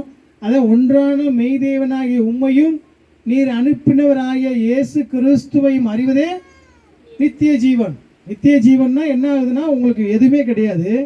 இழந்து போன உறவை நீ கிறிஸ்துக்குள்ளே வரும்போது நித்திய ஜீவன் உள்ளவன ஆட்டோமேட்டிக்காக மாறுற. நித்திய ஜீவனை இழந்து போன இப்போ நிலையான நித்தியமாக வாழக்கூடிய அந்த மேன்மையை நீ பாவம் செய்யும் போது வீழ்ந்து போன. அப்போ நீ மறுபடியும் ஆண்டவராக இயேசு கிறிஸ்துடைய உறவுக்குள்ளே வரும்போது அதான் ஆண்டவர் சொல்ற, எல்லா இடத்துலையும் நீ விசுவாசித்து ஆண்டவராக இயேசு கிறிஸ்துடைய நாமத்தினாலே நித்திய ஜீவனை பெற்றுக்கொள்ள முடியும் சொல்லி எல்லா இடங்களையும் சொல்றாரு. அவர் திரும்ப அவர் சொல்றாரு, அந்த ஜீவன் அவருக்குள்ள என்ன வந்துச்சா? ஒளியா இருந்தது. அந்த ஒளி இருளிலே பிரகாசிக்கிறது. நல்ல ஒரு வார்த்தை. அவர் ஜீவன் ஒளிங்கிற வார்த்தையெல்லாம் ரொம்ப ரொம்ப அற்புதமாக பயன்படுத்திப்பட்டுக்கிறே வர வார்த்தை. அதனால தான் சொல்றாரு, நான் உலகத்துக்கு ஒளியா இருக்கிறேன், நானே இந்த உலகத்தின் ஒளி. ஒளிங்கிறத பொறுத்து ஒரு ஒரு ரூமில் எவ்வளோ பெரிய இருட்டு அறையாக இருந்தால் கூட ஒரு சின்ன மெழுகுவர்த்தியை கொண்டு போனால் அந்த இருளை விரட்ட முடியும். முழு இருளையும் அந்த ஒரு மெழுகுவர்த்தியோட வெளிச்சத்தில் அந்த இருள் நீங்க முடியும். ஓப்பனாக இருக்கிற இதில் அந்த இடத்துல வந்து அதே போல் உலகத்தினுடைய இந்த பாவ இருளை நீக்க வந்த மெய்யான ஒரே ஒரு ஜீவ ஒளியாகிய ஆண்டவராக இயேசு கிறிஸ்து இந்த உலகத்தினுடைய எல்லா பாவத்தினுடைய இருளையும் நீக்க அவர் போதுமானவரா மெய்யான கடவுளா பூமியில் வந்திருந்தோம். அந்த ஜீவ ஒளியை இன்னைக்குள்ள மனிதர்களை பற்றி கொள்ளவில்லை. திருப்பி திருப்பி சொல்ற அந்த வசனத்தை படிங்க. 4ஆம் வசனம் 5ஆம் வசனம் படிச்சுட்டு உங்களுக்கு அதை நீங்கள் அந்த வார்த்தைக்குள்ளே போவோம். கடைசி வசனம் தான் அது. 4ஆம் வசனம் படிங்க. அவருக்குள் ஜீவன் இருந்தது. அந்த ஜீவன் மனுஷருக்கு ஒளியாய் இருந்தது. அந்த ஒளி இருளிலே பிரகாசிக்கிறது. அந்த இருளிலே பிரகாசிக்கிறது. இருளானது அதை பற்றிக் கொள்ளவில்லை. இருளானது என்னவா இருக்கான்? இந்த மெய்யாய் பிரகாசிக்க அந்த ஜீவ ஒளிய பாவம் மற்றும் இந்த அவிசுவாசம், பாவம் அவிசுவாசம் இருளில் வாழ்கிற மனிதனால, இந்த அக்கிரமத்தில் இருக்கிற இந்த மனிதனால, அவிசுவாசத்தினாலே உலக சிற்றின்ப மயக்கத்தில் இருக்கிற மனிதனால, தங்கள் கேடுகட்டான மாம்ச இச்சையான பொல்லாத குருடாக்கப்பட்ட மனிதர்களால ஆண்டவரை விசுவாசிக்க முடியாத அவிசுவாச அந்த மனக்கண்களால அந்த இருளை அவர்களால் இருளிலிருந்து வெளியே வந்து ஒளியை பற்றி கொள்ள முடியவில்லை. மறுபடி அது அந்த இடத்துல சொல்றாரு. ஆதியாகமத்தில் இதே யோவான்ல 3ஆம் அதிகாரம் 18 21 வசனம் படிங்க. இதே வசனத்தில் ஒரு முக்கியமான வசனத்தை சொல்றாரு. ஏன் அவங்களுக்கு வந்து இருளா இருக்கிறவங்க ஏன் அவங்க ஒளியை அவங்களுக்கு பிடிக்கலையா, எதனாலைன்னு சொல்றாரு. 3ஆம் அதிகாரம் அதுலையும் சொல்றாரு பாருங்க அழகா. 3ஆம் அதிகாரம் 18 21 படிங்க. யோவான் 3:18 படிக்க, நான் படிக்கிறேன். 3 சொல்றாரு. அவரை விசுவாசிக்கிறவன் ஆக்கினைக்குள்ளாக தீர்க்கப்படான், அவிசுவாசியாதவனோ சொல்றாரு பாருங்க. சொல்லிட்டு சொல்றாரு பாருங்க, அவிசுவாசியாதவனோ தேவனுடைய ஒரே பேரான குமாரனுடைய நாமத்தில் விசுவாசம் உள்ளவனா இராதபடியினால் அவன் ஆக்கினை தீர்ப்புக்கு உட்பட்டாயிற்று. ஒளியானது உலகத்திலே வந்திருந்தும் மனுஷருடைய கிரியைகள், மனுஷருடைய செயல்கள் பொல்லாதவைகளாய் இருக்கிறபடியினால், ஒளியானது உலகத்திலே வந்திருந்தும் மனுஷனுடைய செயல்கள் பொல்லாதவைகளாக இருக்கிறபடியினால் அவர்கள் ஒளியை பார்க்கிலும் இருளை விரும்புகிறதே அந்த ஆக்கினை தீர்ப்புக்கு காரணமாக இருக்கிறது. ரொம்ப தெளிவான வசனம், நிறைய வசனங்கள் இருக்கு. பொல்லாங்கு செய்கிற எவனும் ஒளியை பகைக்கிறான், தன் செயல்கள் கண்டிக்கப்படாதபடிக்கு ஒளியிடத்தில் வராதிருக்கிறான். சத்தியத்தின்படி செய்கிறவனே தன் செயல்கள் தேவனுக்குள்ளாய் செய்யப்படுகிறது என்று வெளியாகும்படிக்கு ஒளியிடத்தில் வருகிறான் என்று மறுபடி திரும்ப ஆண்டவர் அதனுடைய பாவ இருளில் கிடக்கிற ஜனங்களுடைய அவிசுவாசத்தினுடைய அந்த எண்ணங்களையும் அவன் கூடாக்கப்பட்ட சிந்தனைகளையும் ஆண்டவர் திரும்ப இந்த இடங்கள்ல பேசிக்கிட்டே வர்றார். இன்னைக்கு பாவியான மனுஷனுக்கு, அந்த அவிசுவாச மனிதனுக்கு இந்த ஒளியில் வருவதற்கு அவனுக்கு விருப்பம் இல்லை. அவன் இருளிலே வாழ்கிறதுனால இந்த ஒளியை அவன் பற்றி கூடாதபடிக்கு அதான் சொல்றாரு. திருப்பி ஆண்டவர் சொல்றாரு, ரட்சிக்கப்படாதவன் இருதயத்தின் மனக்கண்களை சாத்தானவனும் குருடாக்கி போட்டிருக்கான். அவனுடைய இருதயத்தின் கண்களை, இந்த உலகத்தின் பிரபஞ்சத்தின் சாத்தானனும் அவருக்கு இருதயத்தின் கண்களை குருடாக்கி வைத்திருக்கிறதுனால உலகத்தின் மேன்மைகளும் உலகத்தினுடைய ஐஸ்வர்யங்களும் உலகத்தின் காரியங்களும் அவனுக்கு பெருசாக தெரியும் ஒழிய தன்னுடைய இந்த ஜீவனுள்ள அந்த நித்தியமான வாழ்க்கைக்குள்ளாக அவனுடைய அந்த ஒளிக்குள்ளே வருவதற்கு அவனுக்கு மனம் வராது. ஏன்? அவன் பாவத்தை நேசிக்கிறான், பாவத்துக்குள்ளே வாழ விரும்புகிறான், உலகத்தை நேசிக்கிறான், உலகத்தினுடைய காரியத்துக்கும் உலகத்துக்கும் அவன் அதிக நேசத்தோடு வாழுகிறான் அப்படின்னு சொல்லி மறுபடியும் இதில் சொல்கிறத நீ திருப்பி கவனிச்சுட்டே இருக்கணும். ஏன்னா இந்த மெய்யான ஆண்டவரை இயேசு கிறிஸ்துவை நிராகரிக்கிற நீங்கள் எல்லாமே அழிவை நோக்கி தான் சொல்லுவாங்க சொல்லி மறுபடியும் சொல்லிகிட்டே வர்றாரு. திருப்பி நீங்கள் படிங்க. ஒரு ஆள் எபிரேயர் 9:27 சொல்லுது, அவர் யாருன்னா ஒரே தரம் மரிப்பதும் பின்பு நியாய தீர்ப்பு அடைவதும் மனிதனுக்கு நியமிக்கப்பட்டிருக்கு. ஏன்னா ஜீவ புஸ்தகம் ஒரு நாள் திறக்கப்படும். வெளிப்படுத்தின விசேஷம் 20:12 படிங்க. அதில் ஜீவ புஸ்தகம் எல்லாரும் கண்களுக்கு முன்பாக திறக்கப்படும். அப்போ யாரெல்லாம் அந்த ஜீவ ஒளியை பெற்றிருந்தார்களோ, தேவனோட உறவில் இருந்தார்களோ, தேவனுக்கு மகிமையை இருந்தாங்களோ, அவங்க எல்லாம் ரட்சிப்பையும் நித்திய ஜீவனையும் அவர் மற்ற நித்திய நரக அழிவையும் பெறுவாங்கிறத ரொம்ப தெளிவாக சொல்லிட்டு இருக்கிறார். படிங்க. 20:12 படிங்க.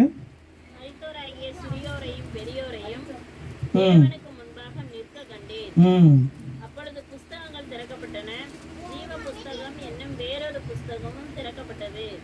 அப்பொழுது அந்த புஸ்தகங்களில் எழுதப்பட்டவர்களின்படியே மரித்தோர் தங்கள் செயல்களின் அடிப்படையில் அவங்களுக்கு நியாயம் தீர்க்கப்பட்டு அவங்களுடைய அழிவையும் அவங்களுடைய நித்திய ஜீவனை சுதந்திரத்தை கொண்டார்கள். இது என்ன திருப்பி சொல்றாரு, இன்னைக்கு படைப்பா சாத்தான் வந்து பல வழிகளில் இன்னைக்கு படைப்புகளையும் பல வழிகளையும் வணங்க சேர்ந்து மக்களை குருட்டாட்டமாக செய்கிறது காரியத்தில் நிறைய காரியம் ஈடுபடுறதோடு இல்லாமல் பாவ இருளான உலகத்தில் அந்த மெய்யான ஒளியை ஆண்டவரை இயேசு கிறிஸ்துவ நிராகரிக்கிற இருளை விரும்புகிற மக்களாகவே இன்னைக்கு வந்து வாழ்ந்து அழிவுக்குள்ளாக சென்று கொண்டு இருக்கிற மக்களாக இருக்கிறாங்க இன்னைக்கு. ஏன்னா அவங்களுக்கு வந்து ஒளியை காட்டிலும் இருள் தான் ரொம்ப பிடிச்சிருக்கு அப்படிங்கிறத நீங்கள் இது எவ்வளோ உன்னதமான எவ்வளோ ஒரு மீட்பின் மகத்துவ திட்டத்தை அந்த நித்தியமான தேவன் நித்தியத்திலேருந்து உலகத்தெல்லாம் உருவாக்குனவர் நித்தியமாக தேவனாக இருந்தவர் அவர் பூமியில் மனிதனாக வாழ்ந்தது மாத்திரமல்ல, மனிதன் பாவம் செஞ்சு விழுந்து போயிட்டு அவனை அப்படியே விட்டுட்டு எப்படினாலும் அழிஞ்சு போ கெட்டழிஞ்சு போ, நான் தண்டிக்க மட்டும்தான் இருக்கேன்னு சொல்ல அவர்.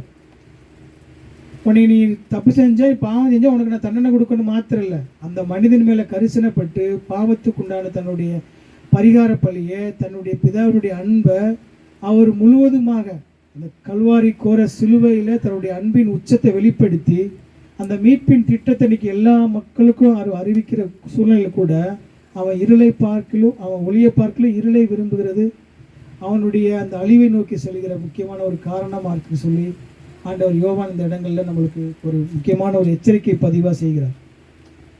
நீங்கள் நானும் நம்ம எல்லா சூழ்நிலையும் இந்த மீட்புடைய உன்னதமான செயல்கள் இந்த 1-5 வசனம் வரைக்கும் நீங்கள் பார்த்தீங்கன்னா இருந்தவரும் இருக்கிறவரும் இருக்க போகிறவரும் ஆகிய அந்த யோவானுடைய அந்த முதல் 5 வசனங்களை மறுபடியும் திரும்ப படித்து பாருங்க. இந்த மீட்பு ஆண்டவர் சொல்லுகிற மேலான காரியம் நம்மளுக்கு புரியும். இன்னைக்கு ஆண்டவர் இயேசு இருக்கிறாரா? இன்னைக்கு உங்களுக்கு இன்னைக்கு நித்திய ஜீவனா இருக்கிறாரா? நித்திய தேவனா இருக்கிறாரா?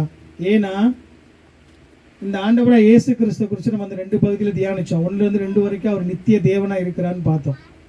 3-5 வரைக்கும் அவர் சகல படைப்புக்கும் மூல காரணம் பார்த்தோம். படைத்த தேவன், அவர் நித்திய தேவன். 2 நீங்கள் சத்தியத்திலையும் நீங்கள் கவனிக்கும் போது இதில் சொல்கிறார் அவர் இதோட கிடையாது, படைத்தவர் மாத்திரம் இல்லை, அது சாரி நித்திய தேவனாக இருந்தவர் மாத்திரம் இல்லை, படைத்தவர் மாத்திரம் இல்லை, இந்த முழு மனுக்குலத்தையும் நியாயம் தீர்க்கிற அதிகாரம் முழுமையான அதிகாரத்தை யார்கிட்ட கொடுத்துருக்காரா? பிதாவாகிய தேவன் குமாரனா இயேசு கிறிஸ்துவை கொடுத்துருக்கிறார்.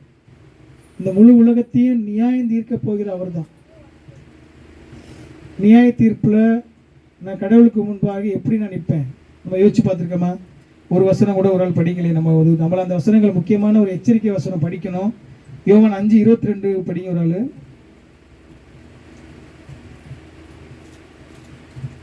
படித்து முடிக்கலாம். யோவான் 5 அதிகாரம் 21-26 வரைக்குமே படிங்க ஒரு ஆள். 21 ஒரு ஆள் 26 வரைக்கும் படிங்க அந்த வசனங்களை.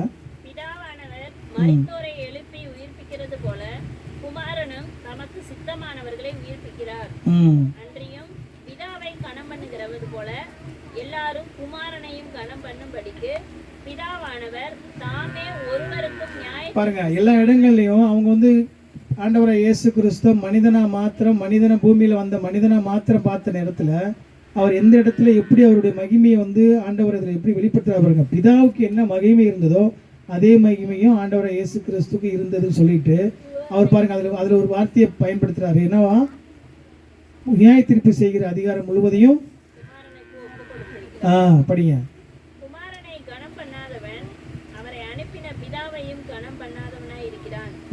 என் வசனத்தை கேட்டு என்னை அனுப்பினவரை விசுவாசிக்கிறவனுக்கு நித்திய ஜீவன் உண்டு. அவன் ஆக்கினை தீர்ப்புக்கு உட்படாமல் மரணத்தை விட்டு நீங்கி ஜீவனுக்கு உட்பட்டிருக்கிறான் என்று மெய்யாகவே உங்களுக்கு சொல்லுகிறேன். போதும். ஆண்டவர் வந்து இந்த காரியங்களில் நம்ம தியானித்த காரியங்களில் ஆண்டவர் சொல்ற திரும்ப சொல்ற காரியம்தான். நம்ம மறுபடி அவர் நித்திய தேவனா மாத்திரம் இல்லை, நித்திய கடவுளா மாத்திரம் இல்லை, சர்வ வல்லமை உள்ளவரா, முழு படைப்புக்கும் காரணரா, உலகத்தில் ஒரு படைப்பு ஏதாவது ஒன்று உருவாயிருக்குன்னா அதுக்கு மூல காரணம் ஆண்டவராக இயேசு கிறிஸ்து மாத்திரம்தான்.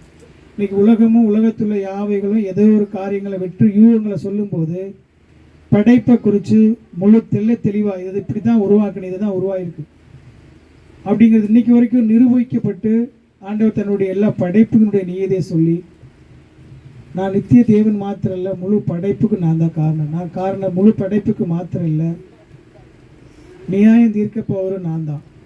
முழு உலகத்தையும் நீதியாக நியாயம் தீர்க்க போகிற முழு உரிமையும் குமாரனா இயேசு கிறிஸ்து தான் கொடுத்துருக்கிறார். அந்த குமாரனா இயேசு கிறிஸ்து மனிதனை வந்து அப்படியே வந்து விடலை, பாவத்துக்குண்டான மீட்பின் வழியை உண்டு பண்ணி, நானே உலகத்தின் மெய்யான ஜீவனுக்கு ஆதாரம், நான் தான் உலகத்தினுடைய ஒளி அப்படிங்கிறது ரொம்ப தெளிவும் திட்டமாக சொல்லியும் கூட இன்னைக்கு அவிவிசுவாச மக்களும் நாம் இருக்கிற ஜனங்களால் பாவத்தினுடைய இருளை இன்னைக்கு விரும்புகிறதனுடைய விளைவு தன்னுடைய அழிவை நோக்கி சென்று கொண்டு இருக்கிற சூழ்நிலை. உலகத்தில் நிச்சயமில்லாத வாழ்க்கையில் எனக்கு பின்னாடி கால் இருக்கும், நான் நாள் இருக்குது, நான் இன்னைக்கு மனம் திரும்பலாங்கிற சூழ்நிலையில் இன்னைக்கு எந்த இடத்துலையும் எந்த வேதத்திலையும் சொல்லப்படாத காரியம், நிலையில்லாத நிச்சயமான வாழ்க்கையில் ஆண்டவர் கொடுக்கப்பட்ட இந்த ஒவ்வொரு நேரத்தையும் மணித்துளிகளையும் நம்ம நித்திய ஜீவனுடைய அந்த ஒரு நிச்சயம் உள்ளவங்களா, நான் கடவுளோடு இருக்கிறேன், கடவுள் நித்தியமான தேவன், அவரே ஒருவரே கருவவுள்ள கடவுள், அவரேன்றி ஒரே அவர் மாத்திரம்தான் தேவன், அவரும் தேவன் கிடையாது, அவர் மாத்திரம்தான் தேவன். அவர் என்னையும் இந்த உலகத்தை நித்தியமான தேவனாக இருந்தது மாத்திரமல்ல, முழு உலகத்தையும் படைத்தவர், எல்லா ஜீவனுக்கும் ஆதாரமானவர். அவர் எனக்கு மீட்பு, அதோடு மாத்திரமல்ல, நான் பாவ இயல்புல இருக்கிற எனக்கு உலகத்தினுடைய சாத்தானையும் பாவத்தையும் இருக்கிற மரணத்தையும் வெற்றி கொள்ள கல்வாரி சிலுவையில் வெற்றி கொள்வதற்காக மனிதனாக வந்து வெற்றி கொண்டது மாத்திரமல்ல, அந்த வழியை, அந்த நீதியுள்ள வழியை உங்களுக்கு எனக்கும் கொடுத்திருக்கிறார். என்னை விசுவாசிக்கிறவன் நித்திய ஜீவனை சுதந்திரித்து கொள்ள முடிகிற பொன்னான ஒரு வாய்ப்பை உங்களுக்கு எனக்கு கொடுத்திருந்தும் கூட நம்ம இன்னைக்கு இருளை விரும்புகிறது அழிவை நோக்கி செல்கிறதா இருக்குது. அதனால திரும்ப சொல்றது, ஒரே பேரான குமாரனை விசுவாசிக்கிறவன் எவனோ அவன் கெட்டு போகாமல் நித்திய ஜீவனை அடையும்படியாக இவ்வளவாய் தேவன் உங்கள் மேல் என் மேல் அன்பு கூர்ந்தார் அப்படிங்கிறத நம்மளுடைய அந்த மூல ஆதார வசனங்கள் நம்ம அறிஞ்சு நம்ம வாழ்க்கையில் நித்திய ஜீவனுக்கு சுதந்திரத்தை நம்ம நிச்சயம் உள்ளவங்களா அனுதினமும் அழைக்கப்பட்டிருக்கோம். உலகம் இன்னைக்கு நிறைய காரியங்கள் சொல்லலாம், நிறைய இன்னைக்கு தவறான வழிகளை போகலாம். உலகத்தை உலகத்தினுடைய திட்டத்துக்குள்ளே நம்ம அதனுடைய முன்மாதிரிகள், உலகத்தின் முன்மாதிரி நம்மளுடைய வேதத்துக்கும் சபைக்கு நம்மளுடைய ஆவிக்குரிய வாழ்க்கையை எடுக்காமல் என்னுடைய ஆவிக்குரிய வாழ்க்கையை தான் உலகத்துக்கு கொண்டு போய் சேர்க்க முடியாது. உலகம் இப்படிலாம் வாழ்கிறாங்க, இப்படிலாம் இருக்குது, நம்ம அதிலிருந்து உதாரணம் எடுக்கிறதுக்கு எந்த விதமான ஒரு வாய்ப்போ நம்மளுக்கு அதனுடைய சாத்தியமோ இல்லை, கூடாதுங்கிறது தான் வேதம் நம்மளுக்கு திரும்ப திரும்ப வலியுறுத்துது. அதனால் ரட்சிக்கப்பட்டிருக்கோம், நான் கடவுளுடைய அன்பு அறிஞ்சிருக்கேன், தேவனுடைய வார்த்தையை பெற்றிருக்கேன்னு சொன்னால் அந்த நித்திய தேவனை சர்வ படைப்புக்கு காரண படைப்பாக நான் அவரை தொழுது கொள்ள வேண்டியது என்னுடைய பிரதான தலையாய கடமை. அது மாத்திரல்ல, அவர் உங்களுக்கு எனக்கும் மீட்பினுடைய மகத்துவமான உன்னத மேன்மையான நித்திய ஜீவனை கொடுப்பேன் என்று வாக்கு கொடுத்திருக்கிறார். வாக்கு கொடுத்த தேவன் நம்மளுடைய பாவங்களுக்காக அக்கிரமங்களுக்காகவும் தன்னுடைய எல்லா மீட்பின் திட்டத்தை அவர் நமக்கு பதிலாக செய்து முடித்ததோடு ஒரு நாளில் உங்களை என்னையும் நீதிபதியாக ஒரு நாள் நம்மளை சந்திக்க ஆயத்தமாக இருக்கிறார். அந்த நாளில் நம்ம அவரை எப்படி சந்திக்க போகிறோம் அப்படிங்கிறதான் இன்றைக்கி உங்களுக்கு எனக்கு கொடுக்கப்பட்ட இந்த வாழ்க்கையில் நமக்கு கொடுக்கப்பட்ட அறைகூவல்.